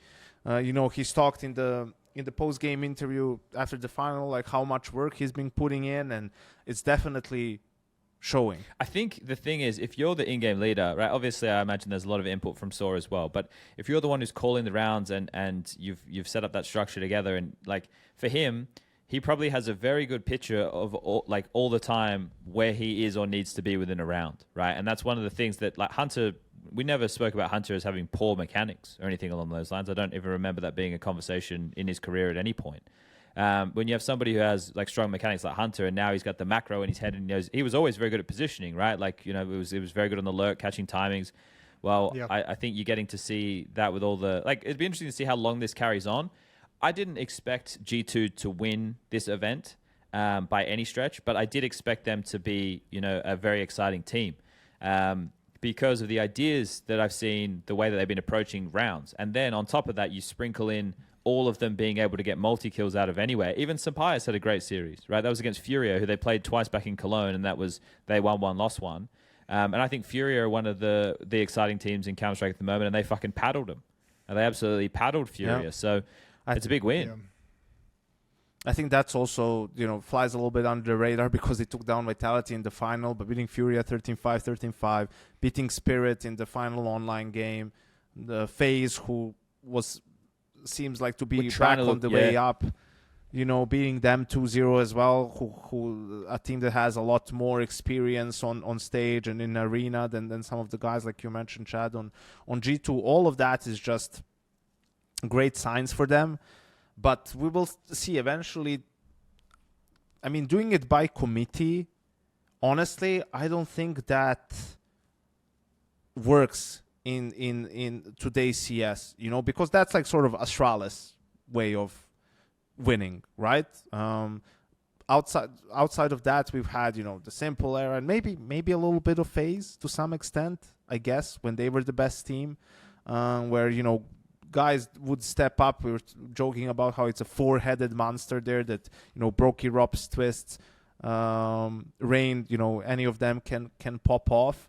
And that's probably something how G2 will have to try and do it, because in the era of Zaiwu and Donk and some of these other star players that take over games, we even saw it in the grand final. I mean, Zaiwu and Mirage almost beat them on his own, right? And on Overpass, he had a great game, but then Zaiwu was the worst player on Vitality on the last two maps, right? So it is a double-edged sword in a way. And I think for G2, it's very easy to like this team. Yeah, I think it's very difficult to hate on this team and with the players and the personalities that they have on the lineup. They're very likable. They played some really good CS. You can see that they have protocols on maps, and they have concepts that span across different maps, right? Like they know how they want to play man down rounds, how they play when they're a man up. I saw a great 4v4, in the last round on their T side on Inferno in the final, right? In a 4v4 where they throw a small B fake, catch the rotators, go back to A. I mean, it was just clinical, some of the stuff that they were doing, right? What's going to become a problem for them is no one was expecting them to win this. They were an underdog. They're still figuring things out. They can only get better, right? But it becomes a different story when people expect you to win, right? If you're in that conversation. No. Yeah, I don't think that's switched on them yet. I don't think they've gotten to that point yet. Yeah, I don't think so either. Okay. But once it does, let's say they go to what's next for them, Pro League. They go to Pro League and they make it deep into the playoffs and lose, let's say, to Vitality or another really good team. Like once they'll be at FISSURE. They have a couple they'll of. Be at FISSURE. They will. Yeah. They're playing against Lin Vision in the opening round. Oh, that's sick. Yeah, all right, awesome. FISSURE's pretty stacked. FISSURE's going to be a really good event. FISSURE's got a big, they have a big lineup. So if they have, let's say they win FISSURE, whatever, or they play in the final against someone and lose and it's a close game, right? Like all of a sudden, if the expectations arise that you now are supposed to be doing this all the time compared to, I'm sure the conversation in the camp was, hey guys, let's just focus on figuring things out, improving like we've changed a lot of things, getting used to Saw's system, Hunter's calling, all the pieces meshing together, right? And it's going, even if it goes great, you're not going to be focused that much on results. Probably for this whole season, the conversation for G2 is, hey, the goal is to be in a good shape come major time, right? Like everything up until that point is figuring it out, making sure we get good results to it's a good confidence booster, but build on top of it for sure. Yeah. Right? So I think that's going to be the interesting thing for me because I'm sure they will get there. They will be in that conversation, right? Like the team that sorry, I've been talking for a long time, but I feel like the team that they're alike the most is Mouse. Right, because they don't have a clear sentence them like that, Yanka. No. I don't mean in. No, I just mean. It's all going so good up to that point. No, I don't mean that. I just mean in the terms of the composition of the players, where there's no clear superstar on the team, right? And they're a team that has a good coach and they're well drilled and everything. They already done more than Mouse did, which is beat Vitality in a grand final and lift a trophy, right? Like I'm not saying their ceiling is going to be Mouse's ceiling. The shape of the team is similar to that, right? And it's up to them to sort of see if they can make it work and if they can become the number one team in the world with that. I think that's going to be interesting to follow. Well, I think as always, like the whole team, I think the future of this team of how good they can be and where they're going to go is going to be the same thing they've relied upon with this lineup establishing, which is the continued development of Mobs and Heavy God, and then obviously what Mattis is going to supply coming into this. I don't know if we'll see the level from Mattis at every single event that he had at this event, but he was really fucking good at Blast Open. I think when you talk about it, like that, I didn't expect that level of performance out of Mattis, to be honest. I knew it was sharp. I think that one of the things that I like generally about the team, though, is everybody's happy to die for one another. Doesn't feel like there's any betas. Everyone's happy to make the push and make the play. Well, and to speak to your point about like Hunter always being able to find himself and like he knows where he needs to be positioned, it feels like, Mob said kind of the same thing in an interview, right? Like the headline quote was like, now I feel like when I die, there's a reason for it. Yeah. Which like reading between those lines, looking back, you feel like in that last lineup, like he was just doing things because someone told him to, but he didn't know what it was for. He didn't know why he was making the play. He was just kind of doing it because that's what people wanted of him. It does imply a lot. It does imply a lot, unfortunately. I mean, let's say it this way too, and this isn't to be a dick in retrospect, but this is also the kind of good performance you get out of a lineup like this when you bring in a coach who has more experience in kind of putting these lineups and these ideas together. It's a different balance of players too, yeah. And you have a different balance of players, and I think you have like a different mindset in terms of your leadership figure in Hunter than you did with Snacks as well. Yeah, like you have a lot of different intangibles activating with this lineup that the last one didn't have. Yeah, and I don't even know what the point of the comparison is. I think people just want to try and like dunk on like Snacks and Nico and Monacy and stuff. I think that's kind of the kind of the angle. Which it feels that way, doesn't it? Who cares? I have no interest in getting involved in that type of discourse at all. I just like the way that the team functions. I think that they have a nice mixture of everything. Like it doesn't feel like they're just a gimmicky team.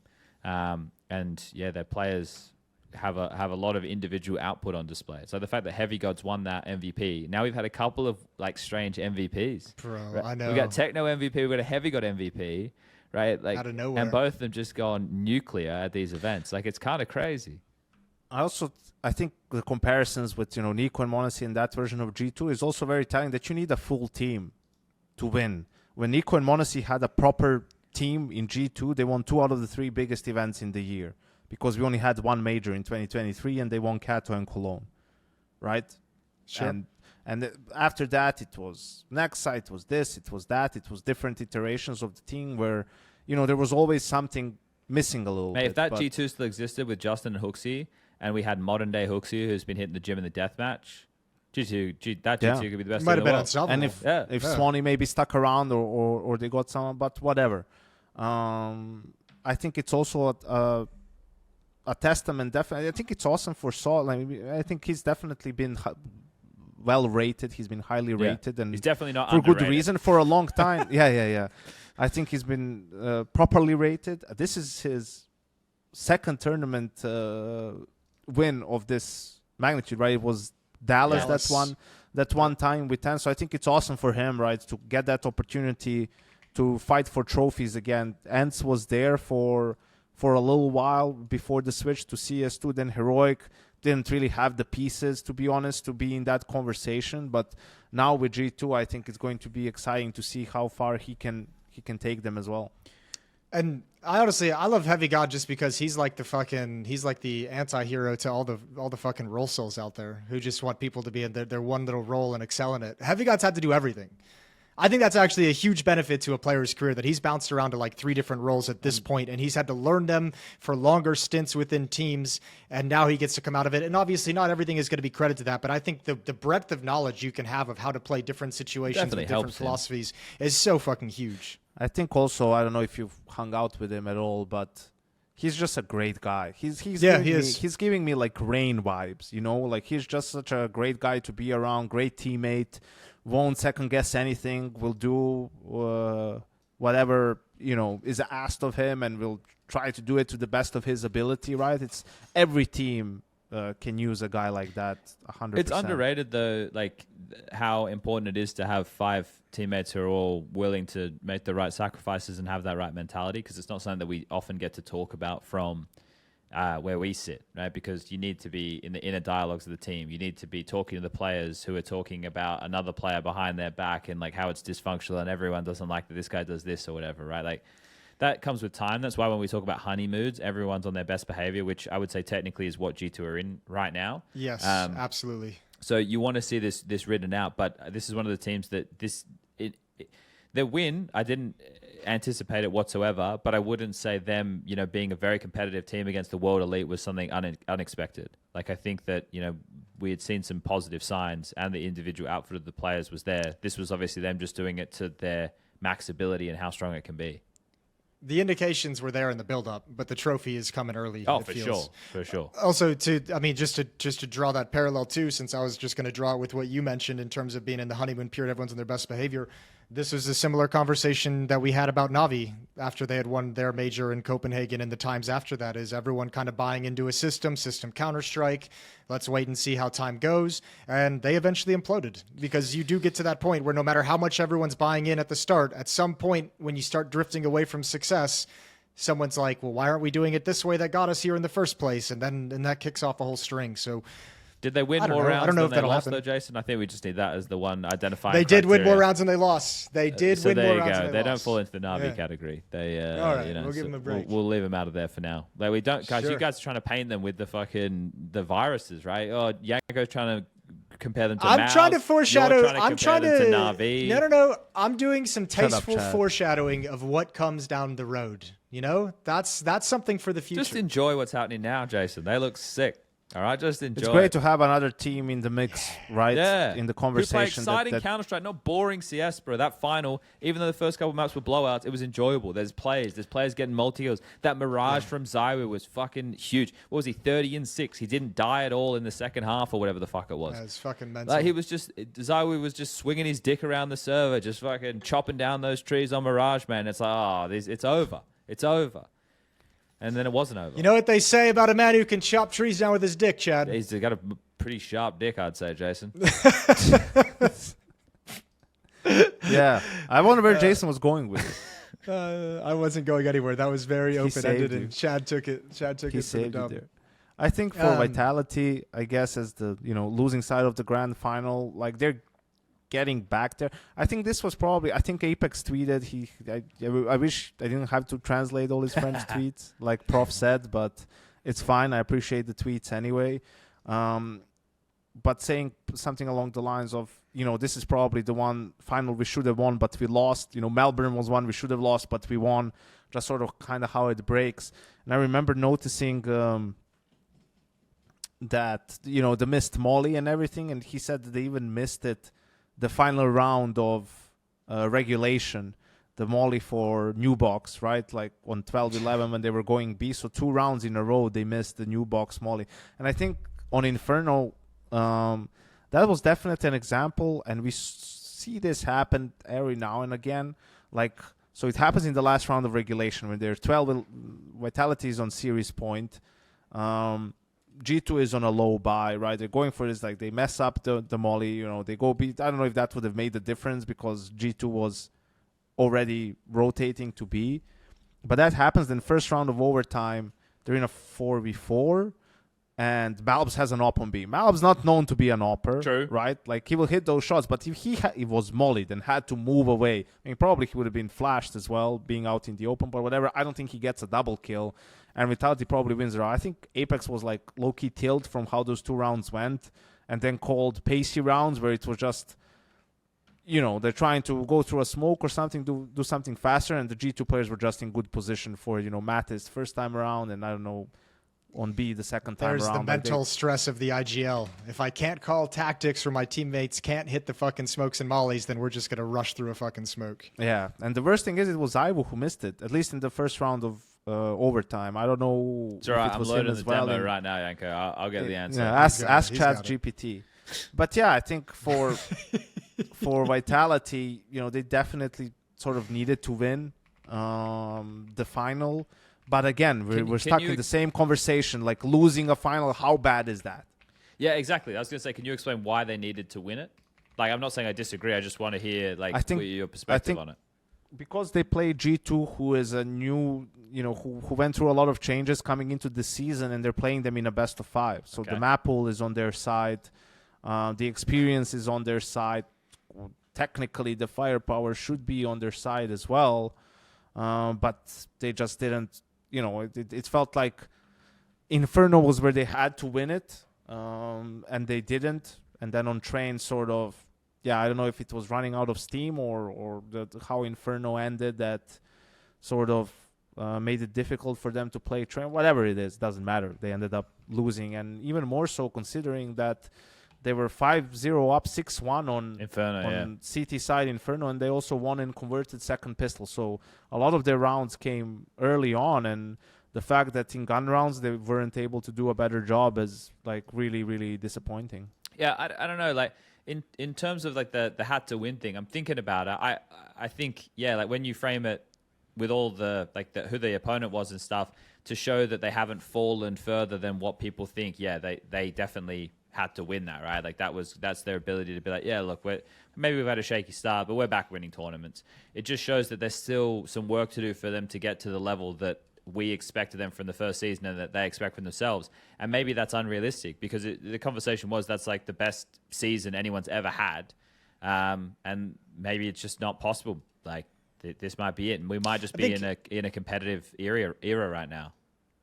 I think it also just shows how hard it is for everyone involved to kind of put these struggles into context because once again they're really they're placing in the semifinals, they're top 4, none of their failures have been a fucking disaster. It's second places, and I think we talk about all the time with the mouse thing too. It's finding that last 5% to go from fucking second place finishes to winning a trophy is really fucking hard, and I think Vitality's dealing with that right now. And I wonder what the frustration feels like because it's got to be really magnified for them, but they too have to be having the conversation of guys, we're still making every single grand final. It's not as bad as it feels at the moment, Well, it wasn't every grand final though, right? It was semi-final departures. Or the third, fourth. They came fourth decider. in fucking EWC, right? Which is still very good placings, right? It's very good placings as far as everybody should be concerned. So I don't know. I'm looking at that last round now. It doesn't look like they missed the new box molly. It was only the first round of overtime. Maybe he wanted it to spread more. I don't know. Anyway, I geeked out and went in the demo. He DM'd me saying, I'm pretty sure we missed at 12. Okay, so he said, I'm pretty sure we missed at 12-11 too. So maybe he was just wrong. Maybe he hadn't watched it yet. The thing is, there is one that Hugo critiques that doesn't spread all the way. So that I know Hugo gets his panties in a bunch about when teams do it. I'm recording it now. I'll show you after. You'll be able to see it, man. It's all happening right now. He's gone above and beyond for you. You better fucking thank him. It must be the one Hugo's talking about. It doesn't spread all the way, because there's a player able to be safe there. Anyway, that's not the point. We weren't talking about that. We were talking about Vitality and what they need. Look, I don't know, boys. I'm not worried. Well, I think I'm not either, but everyone's got a different take from what I see. Apex talking about, the energy and the utility in those tweets. I know Mezzi gave that interview where he's mentioning they're just not really thinking in terms of team play. Like they've been really messy on terms of those small details and moments. So, Fuck all. You know what they need, Chad? Here we go. They need to fucking win a tournament. That's all they need, right? I mean, no, but seriously, it's been 4 tournaments now, right? Doesn't matter anymore. No, I don't. No one cares. Communication issues, T-side, whatever the fuck it is. Well, I think the whole point of the conversation is why aren't they winning tournaments, not they need to win a tournament. Well, only they know why they're not winning, right? Like there's a case of teams on the other side of the fence maybe catching up to what they were doing, right? Understanding their approach to the game better, which is why the G2 one is so wild, is because this complexion of the roster hasn't played against them, right? And it hasn't been like the Mouse situation. I know what you're talking about too, Yanko. When you win an event, like all those details that you've been struggling over just kind of fall back into place, don't they? Well, you're doing the right thing to win, and the things that you're lacking, it's always just like 1% from each person that's lacking, right? Like those. Yeah, I think details. that's why it's a very interesting. You if you overanalyze this game, right? This final where they were very close to win, they probably should have won. Then you gloss over, Melbourne, that they probably should have lost, right? Sometimes it's just sort of, some things come together for you in the game. They don't in another. They happen for the other team, right? Like, it's a game of margins, really, and there's no point in overanalyzing it, right? It just wasn't your day. It was the other team's day. And the point is, if you're playing well enough and you're playing good CS, you're going to have another opportunity. You'll have more opportunities, right? Like, that's what you want if you're a team. You want to have those opportunities. You want to be in those grand finals, right? Where it comes down to, and your players can get it done, right? Like, that's why Vitality's first half of the year was an anomaly of sorts in today's Counter-Strike, because it doesn't happen all the time for teams, right? Yeah. Like, you might get into a lot of finals, but you're not going to win every single time, right? There's the matchups, the opponents, and everything, and it just didn't matter for them in the first half of the year. And here you feel like this season, if anything, we're going back to normal to some extent. And honestly, we were bitching about, is anyone going to be able to beat Vitality? Well, now everyone is beating them. So at least it's more... No, I mean, in the sense of it's more entertaining, right? You can go into a tournament and not know who's going to win for once, for fuck's sake, right? And not only that, it's wow, we have the fucking Mongols, a legit contender. We have Vitality. We have G2 now. We have Mouse in there, I guess. You have, teams like Falcons in theory, like FaZe in theory, Aurora, and in theory, some of these other lineups. Yeah, Spirit, of course. Forgot about just them. Just have to say, because you know someone in the comments, Yanko, is just kidding me. Navi, but 3D Max. I think it creates an interesting dialogue, right? Because I think that there's teams that you could put in a category that you would have an expectation that they're making semifinals or finals on a regular basis. There's teams like a FaZe as another category who are a team who once in a blue moon might have the pop-up performance where everything lines up and they can play that super gritty, entertaining Counter-Strike and they can go for a deep run. But on a regular basis with this FaZe roster, I'm not predicting them to fucking end up anywhere, to be completely, to be real with you. Like, they can play really good or they can play pretty mid. And that's just the way I think it's going to be with FaZe. I don't think there's any consistency, and I don't think that's what this team represents at the moment until they change things going forward. And my thought is, feels like hold on to Carrigan, make him your coach down the line. Just deal with the iteration of the team you got right at the moment, FaZe fans. Enjoy it when it's there. They're going to play FISSURE as well. Yeah. Bro, FISSURE is stacked. Yeah, FISSURE is fucking stacked. FISSURE's a huge event. It's a really huge event. But like the thing is, like, I agree with you. I like that there's more teams who feel like they're playing good Counter-Strike, because the one word that you were saying earlier, and this isn't even needs to be rolled in, but it's just the entertainment value of the way G2 versus Vitality game was. For some reason, maybe because it was new, felt much more entertaining than a Mouse Vitality game to me. right? So the style of Counter-Strike G2 play, Vitality play is exciting CS. Same as FURIA. FURIA play fun, exciting CS. They got a flashy AWPA, right? You know, they're happy to do the pace changes. They got the Kinder's getting stuck in. Like there's a bunch of these teams who play Counter-Strike that doesn't put you to bed. And Liquid have a flashy coach. hey, holy shit. That one took me a whole fucking couple of seconds to piece together. They might get to the flashy Counter-Strike point. You never know. Probably not, but you never know. And that's something that I was appreciating while watching the final and some of the other G2 games. Is just it was fun Counter-Strike to watch, right? There's highlights and there was plays, and it was CS that, you know, you want to, like, that's how you make a normie into a Counter-Strike fan, when you get fun Counter-Strike like that on your screen. We've talked about this. This year's had a lot of, like, Counter-Strike have, like, evolved into a very fun place. I feel like this year has been full of more fun Counter-Strike to watch. Like, no one's playing the map control, force them into an error, pick them off, kind of grind them out style anymore. It exists, just not like aggressive. super. It's just not the only play style a team will go for, right? Like that, there'll be a little. This is why I think like FlyQuest for me can be a little bit boring at times, is because they do a lot of these last 30-second executes. But I think that comes from an angle of, if we can just default efficiently get the map control, we actually might have options to end. Like, watching FlyQuest doesn't look like they're trying to win the game in the round in the first 25 to 30 seconds, right? They're trying to make sure that they can get in a staging area to win a late round scenario. Anyway, don't know how we got to FlyQuest. We weren't even fucking at the finals. Mostly, yeah. I was going to say just on FURIA a little bit, because it seemed like they were maybe poised to be in the grand final, right? Like, constantly improving. Then they get spanked 13-5 by G2. What was weird a little bit was reading their coach's interview talking about how, they still lack experience on the stage and stuff. And it's like, it's really just Molotov, isn't it? Yeah, I know. Like, you have, I mean, Fallen and Caserado and Yuri, right? they...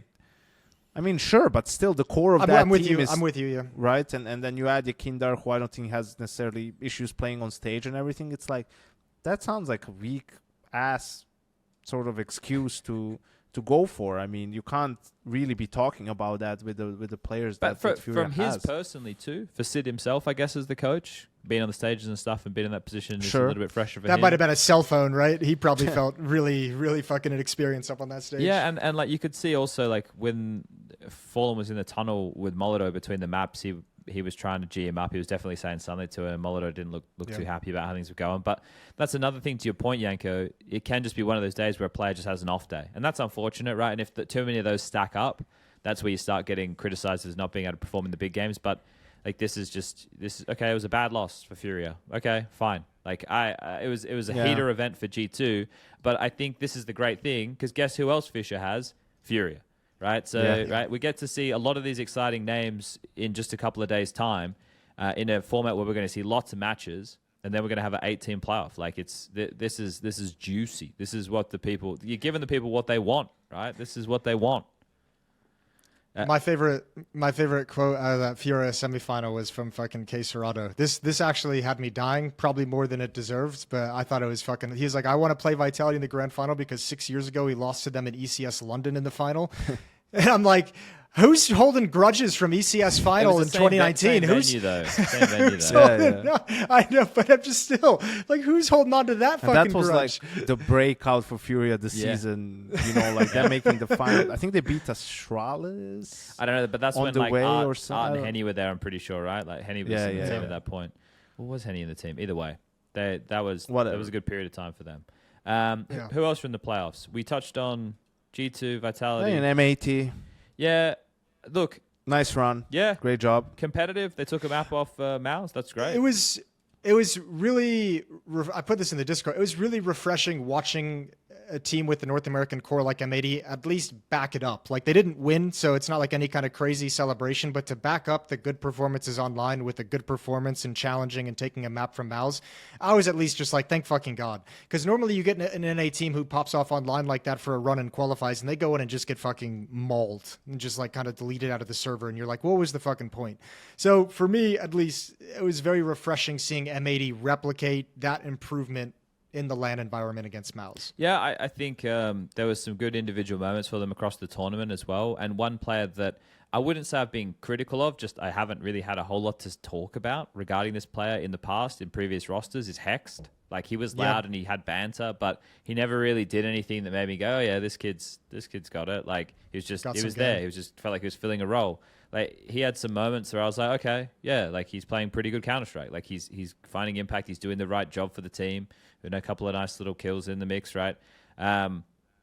So, yeah, I think that for M80, it's a confidence-inspiring result, even though you didn't get the victory to take a map off of one of the top teams in the world. And, yeah, I know you're saying refreshing because it doesn't happen too often, but usually when you get these type of results, hopefully it inspires a bit more confidence. But I just think, when are M80 going to get to try and double down on this result? When are they playing next? I haven't really even looked into it. That's the problem, I think, for some of these teams on the bubble or even outside of the bubble. Like, how often do you get to play? They're at Thunder Pick right now. Okay, and so this is Pro online. League. So this is going to be well, they did well online during the Blast qualifying portion. So I guess that they can.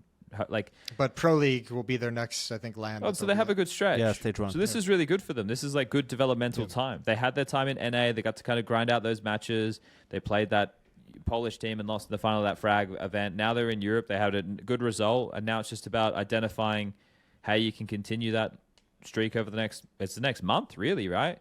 Because you go Thunder Pick qualifiers, and now then EPL is in like 2 weeks or whatever the fuck it is. Then after EPL, Thunder Pick's after EPL. So they'll have like a really nice stretch of events where hopefully they can stay in Europe the entire time and just keep grinding and building on their base. That would be really cool for them. That would be nice. That'd be sick. I'm with you on Hex as well, because I thought like he was a player that I've been like, we know what he is. We know what he's going to give you. We know what he's not. And like having performed like this was really cool. That's why I didn't understand the Rec replacement, because I was like, well, I feel like you're going 1-for-1 with like Rec and Hex. Like you're not getting a whole lot. Because we've seen more. a lot of them over the So, I'm with you. EG's NRG for 2 years. And I didn't think the team necessarily needed the energy anyway, because they've already got Lake shouting like a fucking madman half the time. So now you got Hex and Lake in the mix right there. Twice as loud now. Twice as crazy. That is a bit more identifiable with American culture, Jason, I would say. So he's Canadian. I'm sorry, Hex, bro. I didn't it's okay. swing. It's a melting pot up here in this part of the world. Yeah. Open those borders, Jason. I know you love it up there, mate. Open those bloody borders. Bring it. But that's about it for the Blast event, right? Like, I guess now it's just essentially looking at FISSURE, and we've been getting horny for a bunch of the We've names. been teasing it. Yeah, that's a crazy event to just have pop up out of nowhere. Not pop up out of nowhere, but to get the teams they have is like, damn. Obviously, Vitality, Mouse, Spirit, Navi are all missing. Navi are going to the Star Ladder event, so they are accounted for, and they could really use a good result. So that Star Ladder event might be the place they can do it. But Mongols, G2, Falcons, Aurora, Astralis, FURIA, Liquid, FaZe, and a couple of these names as well opted to skip Blast altogether, right? They didn't, like Falcons skipped, Mongols skipped, Gamer Legion skipped, Aurora skipped. All those names skipped the online portion to go and play now at FISSURE, right? They weren't there contending for the last trophy. This is apparently something that I guess it makes sense. It's LAN, right? This is it. It's probably better for them to prioritize this. So this event, I think, you have a field of trophy winners, right? Of across the years, but the recent ones being the Mongols and G2. I think that Aurora's consistency is something which always keeps them in the conversation. Then I think also Zentara's, like every time I watch him play, I'm like, how is this guy still fucking smashing heads the way he is? Like he's 30, bro. It always goes past me. I never sit there when I'm watching him and go, this is a 30-year-old man. He's just, he domes, bro. He's sick. Then we have, I lost my tab. Grab it, Yanko. I think for Aurora, it's important to build on what they've shown so far this season, right? And I think that's been the problem. Like, but yeah, the only thing they can build on is they have to win. Or you want to see from the playbook? Well, yeah, but neither. Okay. I just want to see them, if they go up against the Mongols, Falcons, G2, I want to see more good wins. Okay. Right? Because they seem to be a sort of a gatekeeper. They would always make playoffs, right? But not get playoff wins in all but one tournament. I think Astana. So, I think they made playoffs. They didn't make playoffs in the major. The major was the only place they didn't make playoffs in the first season, I'm pretty sure.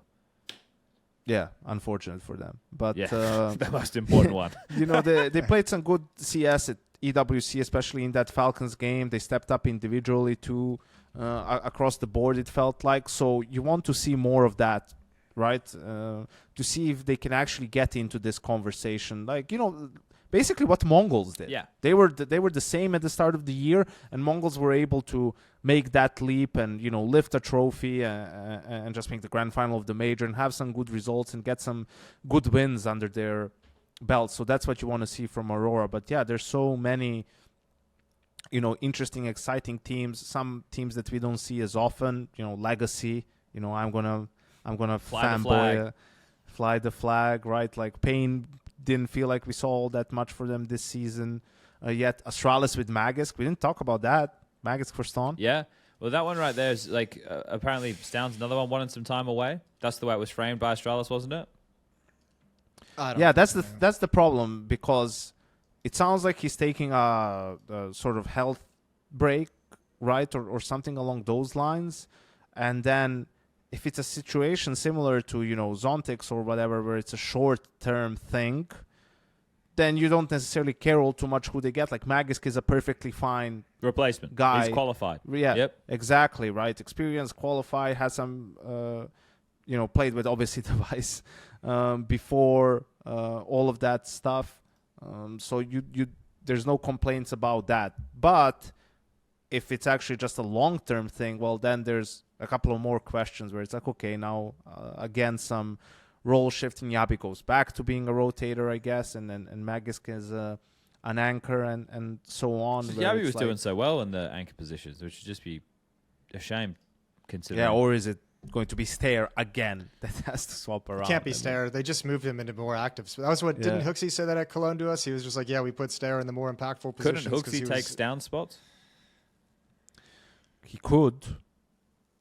I guess. I know people would immediately be a little bit upset in terms of the output, but Hooksy's definitely been getting, I'm not saying it's the best individual output in the world, fucking stat cells. That's for him. But for him, he's been putting in good quality impact. So, and if stavn wasn't offering them any crazy impact in those roles anyway, which I think was a critique of Astralis at the moment, then maybe they could change some things around.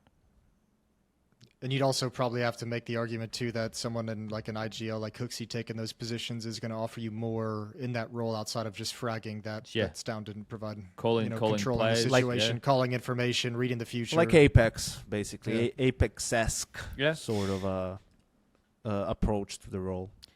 So I think for Astralis, they need to bounce back. You know, but even with magisk, even if it is temporary, or do we not think it's temporary? I don't really like this move, to be honest with you. I don't know. Role-wise? Who would you get? It's fun. I don't know. That's the other side of the thing is I don't know. But I'm in the mindset of go younger. And what has Magisk shown you in the past 2 years that, you know, why are we not trying to bring in a new player? What? Every team in the fucking world is going down and getting new talent and bringing it up. And I'm not saying, you know, follow everyone off the bridge, but there's value in going down and getting a younger player than going and getting the experienced player. And I don't think Magisk's stint in Falcons was anything to give him, you know, the position on the team. But I think he's the safest option they had. But that seems to fit though if they really are getting stavn back later, right? If they still think stavn's the guy, if this roster change is only predicated on him needing some time off, then you can understand why they've gone for this type of a piece, right? Like, I think in that if context, then yes. But I mean, it's the same as the zontix thing earlier. It's like we don't get to judge this because we don't truly know what it is at the end of the day. Yeah, but we can still explore your logic, because what we could do is we could say, okay, do you think like let's say stavn was still playing and Magisk wasn't there, that never happened. Do you think Astralis need a roster change? Wait, say it again. Stavn is still playing. Let's assume that stavn is still playing. Nothing's happened. The roster didn't change. Okay. Yeah, do you think that Astralis need a roster change? No. I do. If they want to get, I do. If they want to get significantly better, and where would you look to make that change? I mean, without the knowledge of like the Danish scene that they operate in, I would look towards younger Danish players that have been coming up and been on the rise. But for whose spots? Like, who are you keeping? I'll be honest. I probably wouldn't have gone to stavn directly. That wouldn't have been where my head was. So if you asked this question to me yesterday. I honestly, I wouldn't think Stair. I actually don't know where you. I don't know. I actually, before I read the news of this roster change happen, I didn't think of Astralis Needing a roster change? You're just backpedaling on your own. I'm not trying to backpedal. I'm trying to work out a thought in live time. Give me a second That's here. fine. I think the justification, there's two players that you'd look at changing. One would be Stavn or one would be Stair. The thing is, if you're saying younger people, Stair is one of the next generation, right? So it'd be hard to but upgrade you him. know, you have Stair from Heroic, and you have the body of work that he had in Heroic. You've had him in the team for a while now. If you're, I think my way of looking at this is, if you're going to change Stair, I would have gone a different route than going and picking up a magisk. Yeah, but that's the thing. They didn't say they were like. They just said Stavn is taking some time off. I know. By the way, Yeah. Yabi is 22 and Stair is 21. And Stone is 23. So I don't know and how young you want to go. When Jason. I speak young, I don't mean age. I mean in terms of experience, in terms of time competing. he wants Like something. He's wants something fresh. We in the know mix, his try and We jazz know what he things up. brings to a team. We know what he brings to a team. We know what his limitations are. We know he still has issues delivering in the big games. We know, like, especially in recent memory, it's been up or down in this Astralis lineup. You know he's not young in terms of we have experience with him. I think having another player who comes in fresh from grinding and is hungry, I think that's the route I would have gone. And honestly, especially if it was short term, I think that's even like a small, like, why don't you not testing and seeing what else you got out there in the Danish scene? Well, Stone for Blamef. No, but I think that's for me, people are saying that or go international. I think for me it would have been, I would have made a roster change, but I would have changed the coach. I would have started off with that. I would try and get Zipix from Mouse to be the head coach. I don't think Stavn's mechanics are good enough for the positions he plays. Probably not. I think that if I had to change a player, it would definitely be Stone. I wouldn't change anyone else. Probably the second person whose name you would have to say would be Device. But again, I'm always leaning more towards guys like that. I'm giving them as much leeway as I can give them, right? So I wouldn't have made that any, definitely not now. You know, that's the thing. When you talk about those players, you have to understand it's very hard for someone to, very hard, but it's more difficult for someone to put up good numbers and everything if the team is dysfunctional, right?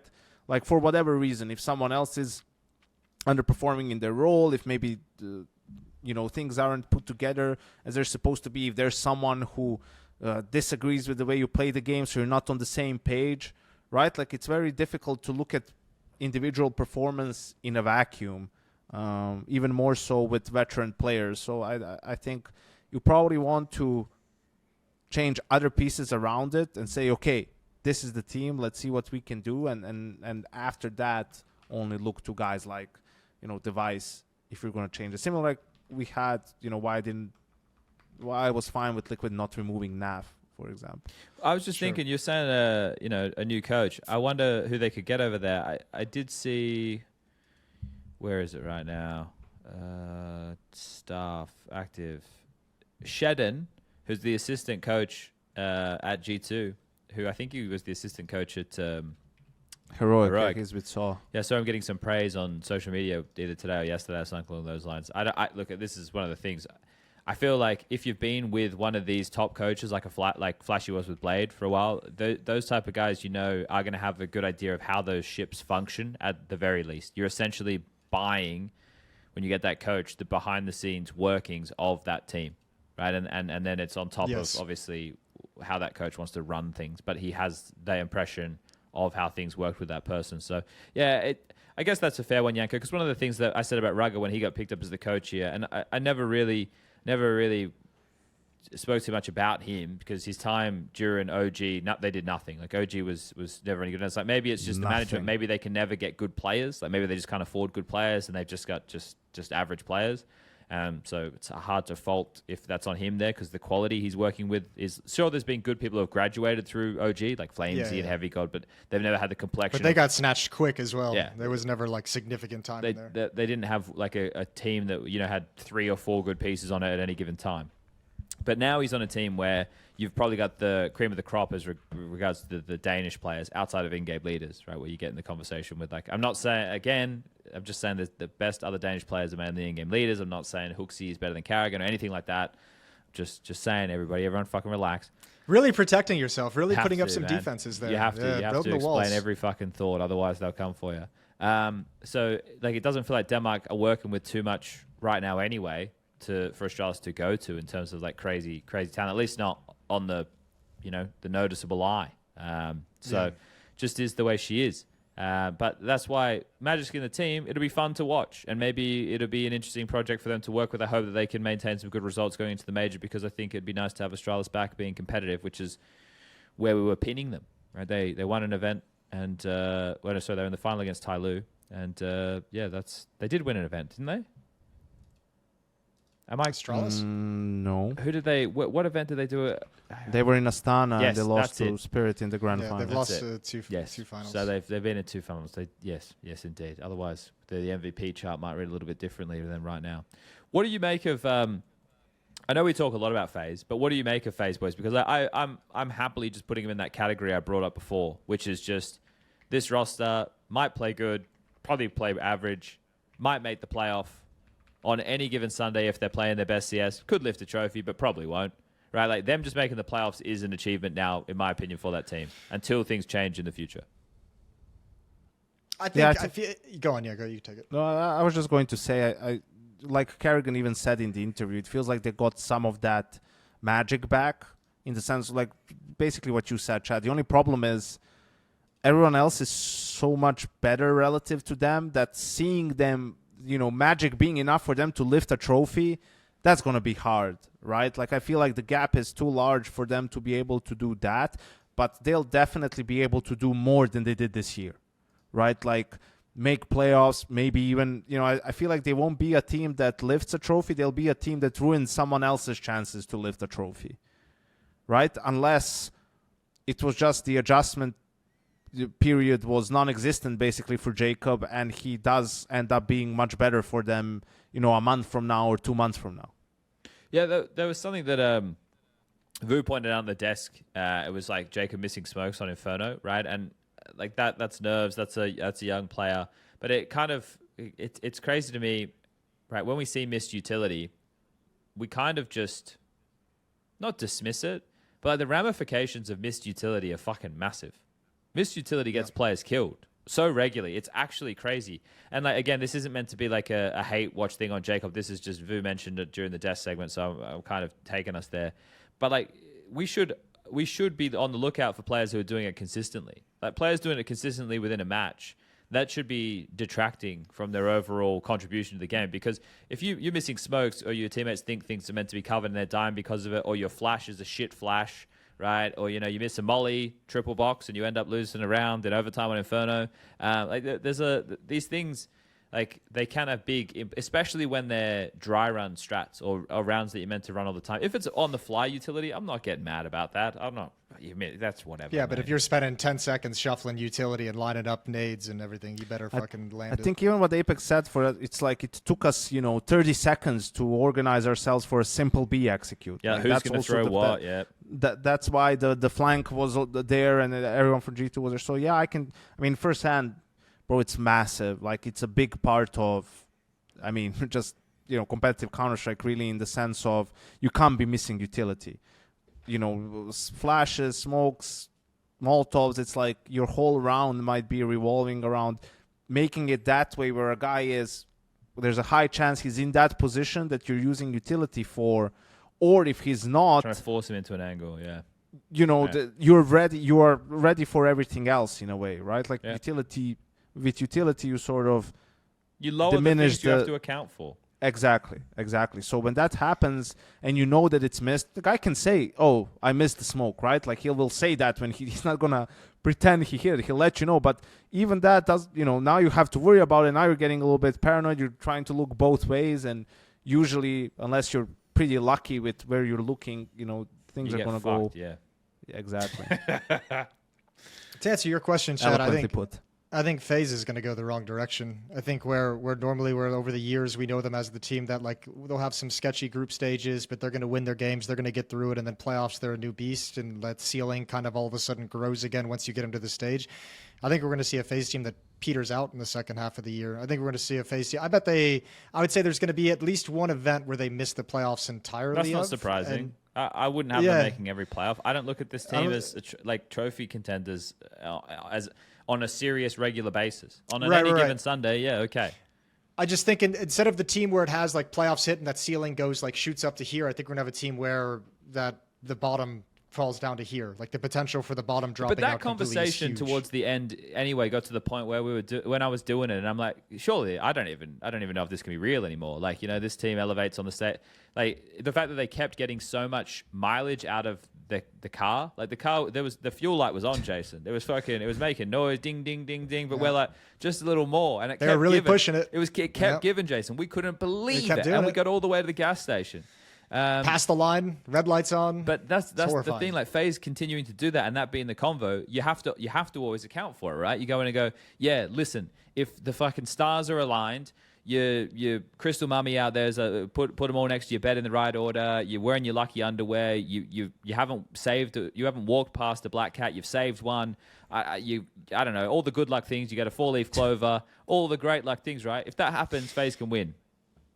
You know what I think is going to end up ending this team is if you look at the events they've played in this year, they're still basically on the fucking tier 1 circuit. All the blasts, all the IEMs, the PGL events, they're going to this FISSURE now. Tier 2. I think as soon as they have to drop down and play like tier 2 events or drop into an online tournament, I think this team is just going to end. Well, I think that they're not close to that though. I think they're going to start moving in that direction. This is what I hope is happening behind the scenes. And then the question is, how long are you willing to stay on the ride when it's going, I was going to say downhill, but downhill's easier, but you know what I mean. Yeah. No, it's fair. Downhill into the pit of despair, right? Yeah. You're not going downhill to a sunny field with a rainbow. This is what I think, right? If they're behind the scenes at FaZe, one thing that they need to have actually had is a conversation with Carrigan saying, what's going on, guy? Like, are you playing forever? Like, do you genuinely just want to keep in-game leading? And then if it's like, yeah, it's like, okay, well then we might have to make some more aggressive changes in the short term. If I'm FaZe, what I'm banking on or what I'm hoping is going to happen is in the next couple of years, right, whether it be 1, whether it be 2, but I don't know, I couldn't imagine Carrigan being a top in-game leader in the next, maybe I'll be wrong. We can quote this, we can grab it. But imagine if he's still at the top of the game in 2028. Imagine Carrigan's still a top 5 in-game leader in the world in 2020. It's possible. It could happen. But possible. If I'm FaZe, what I'm banking on is Carrigan eventually transitions into coach, right? And then now I've got Carrigan as the new hot prospect coach, argument greatest in-game leader of all time. Now he's pulling the strings, and throughout between now and whenever he decides to make that transition, you're bringing in some fresher blood, and you're trying to build a team that can just stay competitive at where they're at now. And I know that doesn't seem like a winner's mentality in this moment, but it's hard to see. Like, it's the same Na'Vi, but not as enticing of prospects. Like, how do you build it back up? I think it's an incredibly ambitious goal from an organizational perspective. Yeah, you know what I mean? Like, you're saying it's not that big of a deal, but if you take the perspective of the actual org of FaZe, that feels very ambitious. Of course. But I'm with you, because I think that's an important conversation. Isn't just the Carrigan, like how much longer you got, but also if we're going to stick around in Counter-Strike, do we feel like at this point we need to actually build some structure behind this team where we have Carrigan come in as a coach, and it's not just kind of like the road show of Carrigan being half quarter coach, quarter manager, half IGL, you know? Now you build something around where you have Carrigan as a coach. Neo, I don't know what you would end up doing with him, but then you have Eddie and you have Eric and you have all the backroom people actually supporting a FaZe effort to be a force in Counter-Strike for the long term. I think at the moment they're riding on Carrigan very hard in terms of what he can provide them as a player. Yeah, and look, I'm living in a fairy tale land thinking that's what they're going to do. I have absolutely no idea what they're going to do, but that's if it was me, that's what I would do. It just becomes, how do you replenish these pieces? Like, what is your goal if you're not willing to spend ambitiously like Falcons would, right? So you have to come up with a new strategy, and I think it's fine. Like, I think FaZe still play, when they're on, some of the most exciting Counter-Strike. People call him Brokey an onliner, but the type of plays he was making when they were playing those online group stage games, that's the type of Counter-Strike that makes FaZe exciting. Frozen in those scenarios finds himself in the right places when everything is harmoniously chaotic. Because when it's not like that, Frozen looks like he's baiting, right? So it's like one of these things where this team they're like an orchid, right? They thrive in perfect circumstances, Jason. Carrigan coaching just the right acidity in the soil, just the Carrigan right fertilizer dropped Nico IGL in Falcons. There you go, Chad. You want Carrigan to Falcons to in-game lead? Bloody hell! No, to coach. Yeah, but okay, yeah, fair. What a weird turn of events that would be. Wonder how long that would last. I'm saying like down the line, you know, not that'd be anytime excellent. soon. I'm when I did that podcast with them, you know, like you could tell there was a little bit of regret with how things went down, sort of, and that probably if they were able to win, Boston or Katowice or something like that, and if they stuck together, they probably would have had a lot more trophies to their name. So who knows? Guys, we have to do some housekeeping because on this podcast we're changing the name. It's Talking Inclusive Counter, right? And what we want to do is we want to be inclusive to everybody in the Counter-Strike sphere. So this is a preview for FISSURE, right? We talked about all of the teams who were in the playoffs of London. So we did our job there. We talked about all of them, right? We talked about every single one of the teams, at least in a portion. Now we need to make sure we do the same with all the teams in the group stage for FISSURE. So we've talked about G2. Get the fuck out. We've talked about G2. Yep. We've talked about FaZe. We've talked about Astralis. Let's say something about the Mongols, talked about everybody. Aurora. No, Jason, we haven't really. We need to spend at least 5 minutes on Aurora. We'll be going back to them. We need to say something about the Mongols, everybody. The last time we saw the Mongols, they won at Riyadh in the final. It was a big win over Aurora, and they opted to not play the event that's just gone by in London. So they opted to take this time off, and then they are now going to another LAN event. So Mongols are coming off the back of a trophy win. I don't have anything else to add. Over to you, Yanko. And they're the main favorite, right? At least in think, my eyes. do you think they're the main favorite? Are they your main favorite? Yeah. Okay, because of consistency of playoffs, I guess? What, Jason? Yeah, because they, they also took that next step. They were able to beat Vitality. They were able to lift a trophy at the EWC. They took a event off from then, so they've had, what? Time to rest? 3 weeks, yeah? 4 weeks? Something like 3-4 weeks, right? So they could chill a little bit. They could go back to the lab and practice. So, yeah, I think they're the main favorite for me. There's a couple of teams in there that are in contention. G2, FURIA, Falcons probably. What about Aurora? Right, but I don't know, Chad. What do you think? Well, I think for a grand final, Aurora in the conversation in terms of lifting the trophy, we don't know. They haven't done it yet, but it will have to come at some point. And this is the type of event where they don't have the same demons of, well, maybe not the same demons. It's just the sense that I feel like the field is closer at this event. Right, I understand that the gap between Vitality is closing, and the one between Mauser is definitely closed. Spirit aren't there either, but those would be the three top dogs, and none of them are there. So I think that the field is definitely closer at this event, and they've also had time off in the same way that the Mongols did. So I'm just interested to see more about the development of their map pool, because the conversation about them can't be, they don't have Anubis anymore, right? They have to fix that. They have to make something else strong, and they had a couple of different picks when they were at EWC. So. I'm curious to see kind of where that ends up. And they might need to try and diversify and go for something that's in the middle of the map pool that you think would never get removed, right? Like Mirage, right? You see what I'm saying? Just make sure that you've got a couple of maps that feel like you're going to be there pretty safe, that you're good at for the now, so you don't get rug pulled like the whole Anubis situation again. Falcons, though, what are we doing with them, boys? What are we doing? What are we, Jason? You peddling any propaganda here with Falcons? What are you peddling? You peddling something? You got that peddling watch on? You know me. I'm always, that's the kind of my MO. I don't know what to talk about with Falcons. My expectations. Was a third place match against Vitality, which they had won after about 6 hours sleep.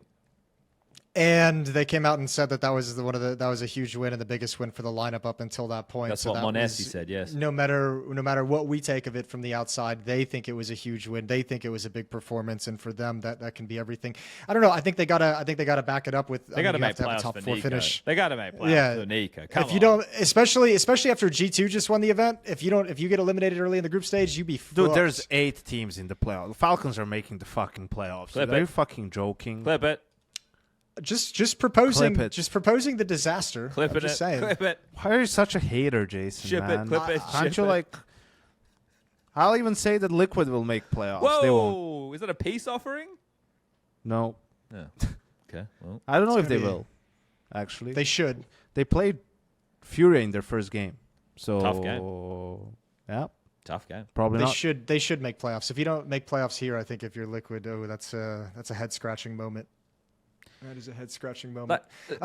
Yeah, Falcons is the hard one. I think more than anything, I test, but I think you have to at least make top 4 here with top this lineup. 4, okay. Yeah, So win on the my stage? expectations for them, I'm going to be upset if they don't make top 4. I'll be disappointed in them.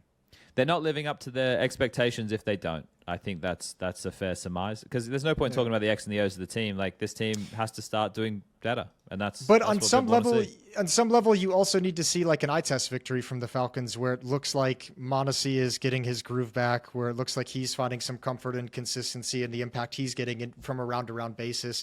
Same with Nico, and we started to see a little bit of that. Same with Q. Like, you want to see these star players. They're not playing enough. Exactly, that's what I mean. You have to actually establish it, and it looked good at EWC, or looked better, but we need more out of it. So I think the placing is a big thing. I think the eye test is more important, of showing that this team is still actually making progress and not just kind of letting the individual stars carry them game in, game out. You know? Yeah. I want to see the gameplay, the game plans make sense. I want to see the rounds making sense to one another. That's what I'm hoping to see. Some progression in that department. Next one. Oh, Yanko's favorite team. Yes. I was wondering when you were going to Max. get to this. 3D Max with Gravity as the Well- in-game leader, Yanko. Yeah, I think they made a great call going to that Chinese event that they won. Yeah. I think that's Perfect going to way. help them a Yes, lot yes, for the VR. I mean, I know just for the whole VRS conversation that we had in picking events, I think they made a smart choice.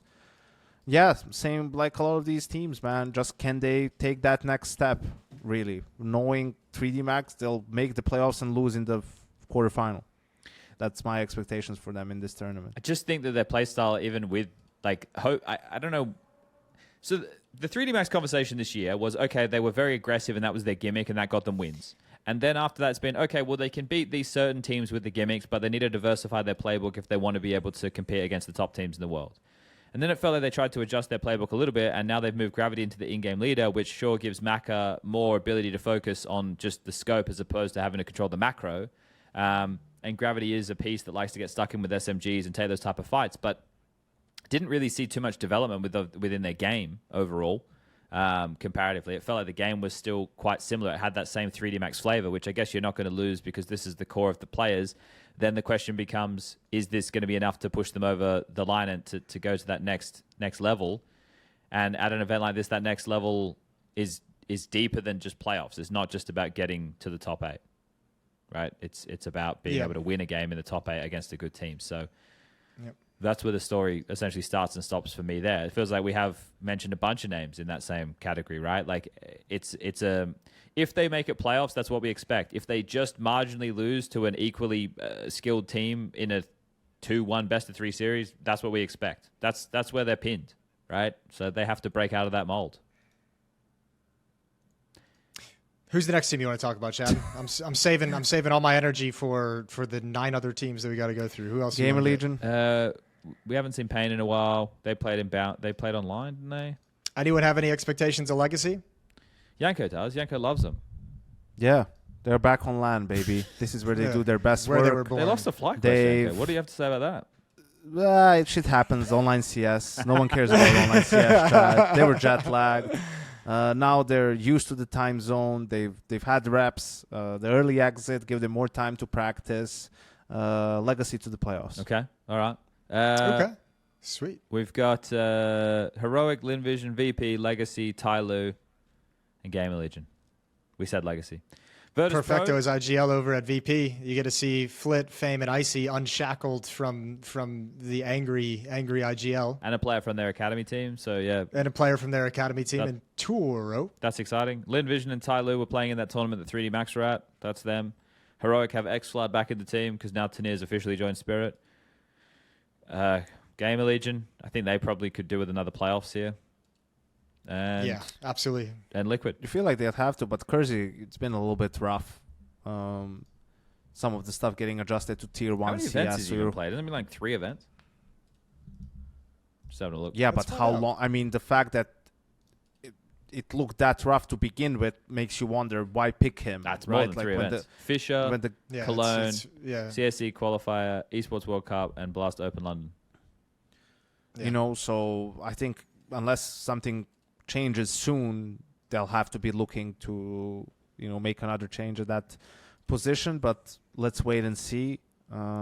Heroic, I don't know. They had that shock win against Spirit at EWC. Yeah, now Tanir's not there anymore, so it's like... Yeah, so now they lost their coach, they lost their best players as well. So it's sort of mini rebuild mode, and we'll see what these guys can they keep surprising us in a sense. Yes, Jason?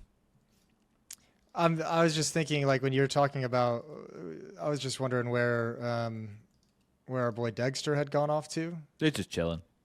I know. It's just kind of funny. I just went Chilling. and looked at his match history. It's well, he played in like a pug for like a Pro League Open qualifier, but then his last game after that is winning the finals against G2 3-0 at PGL Bucharest earlier in the year. So he's just been chilling. I don't know. There's got to be a story there behind the scenes why teams don't want to go after him. But if you need an opper, I don't know why you wouldn't, like, just pure firepower. Like, he's going to bring you something, you know? Yeah, but we can work it out, Jason. I'm not We even can the piece biggest it together, Dexter can't we, stan. mate? We can Yeah. pick, you know, there's certain I know, players but- don't get picked up. There's got to be more to the story. Well, let's, you know. I know. I want to know what the rest of the story is. I want to have the end. Look, the one that we didn't mention that it's actually probably the most important Spend event more of- time on the Discord, and Chad will spoil it for you, Jason. Yeah, true. Yeah, I'm out still out of the Discord. The team that is actually the most important for out of all the teams, Jason, is the one that you need to be getting behind right now. Otherwise, you won't be seeing them. So What's that? it's Liquid. This event is hugely important for Liquid if they want to qualify for the major. Yeah. I can't even mention how important this event is. They are 29th in the world. This event, they need a big boy run. They need to strap if on you- their pants and give us a big boy run right here, right now. If you don't get a big boy run, you don't make it, and that tells you how important it is, you know, to them to begin with. Like, it has to be a deep run. Yep. And you know, on some sense, from when I'm chatting with various portions of Liquid and everything, they're giving me good vibes and good feelings about where they believe the level is at. I think there's still some up and down nature within the team, but everything points to they feel as a unit that they're, you know, 10 times better than what they've showed, which isn't unusual for talking to any player, anyone involved in a team, but they firmly believe that they're primed for a deep run at an event like this. I just think what they need is some confidence building wins, like just, you know, a series Yeah. or two where they beat a team that they shouldn't, and then it's like, okay, well, it's on, right? Like, I was quite excited to watch the Liquid versus G2 series during Blast Lander, but that didn't deliver. They got absolutely bottled on both maps because they were coming off the back of the two close Vitality series, wherein 3 of those 4 maps, the games went overtime. So then they go up against G2, I'm like, well, this should be more of an even fight. And I think G2 are good, and I thought the Liquid could definitely take it to them. Didn't happen. Liquid got blown out. They beat Imperial 2-1, and then they lose to Spirit. So it's like, you know, that G2 win could have been the confidence-building win that they needed, but they're going to have another crack at that here. And they start with FURIA. A win against FURIA is a really good win, right? That sets them on the right foot. Might unlock some confidence for them at this event. So this has been the story of Liquid. I mean, go back to, you know, the Blast Bounty finals of the Vitality game. They lost both maps in overtime. Esports World Cup lost one close, one in overtime. Like, every single event they've gone in, it's like, well, they were so close to that one confidence fucking win. You know, they were so close to getting it, but they're just not finding it. But you're close until it changes, aren't you? One or two things happens. You either drop off the face of the earth and the roster changes, which will likely happen if they don't qualify for the major, or you break through and have that win and you start getting more on top of that because the players start, you know, playing together and believing that it can actually work, which sounds so airy-fairy, but that's, you know... Sometimes it's the way things go. Sometimes she's fucking true, mate. So, yeah, it's important, this one for Liquid. So if you're a Liquid fan or you're a Liquid hater, you've got something to be excited about during FISSURE. But either way, I think that we have a really nice, tight-knit bunch of teams where we should get some exciting games of Counter-Strike. And I think, you know, it's hard to call who the final will be, but I would like to see the Mongols versus G2, obviously them being the most recent trophy winners, but more for me, it's stylistic. Like, I just think that both teams shoot really fucking hard.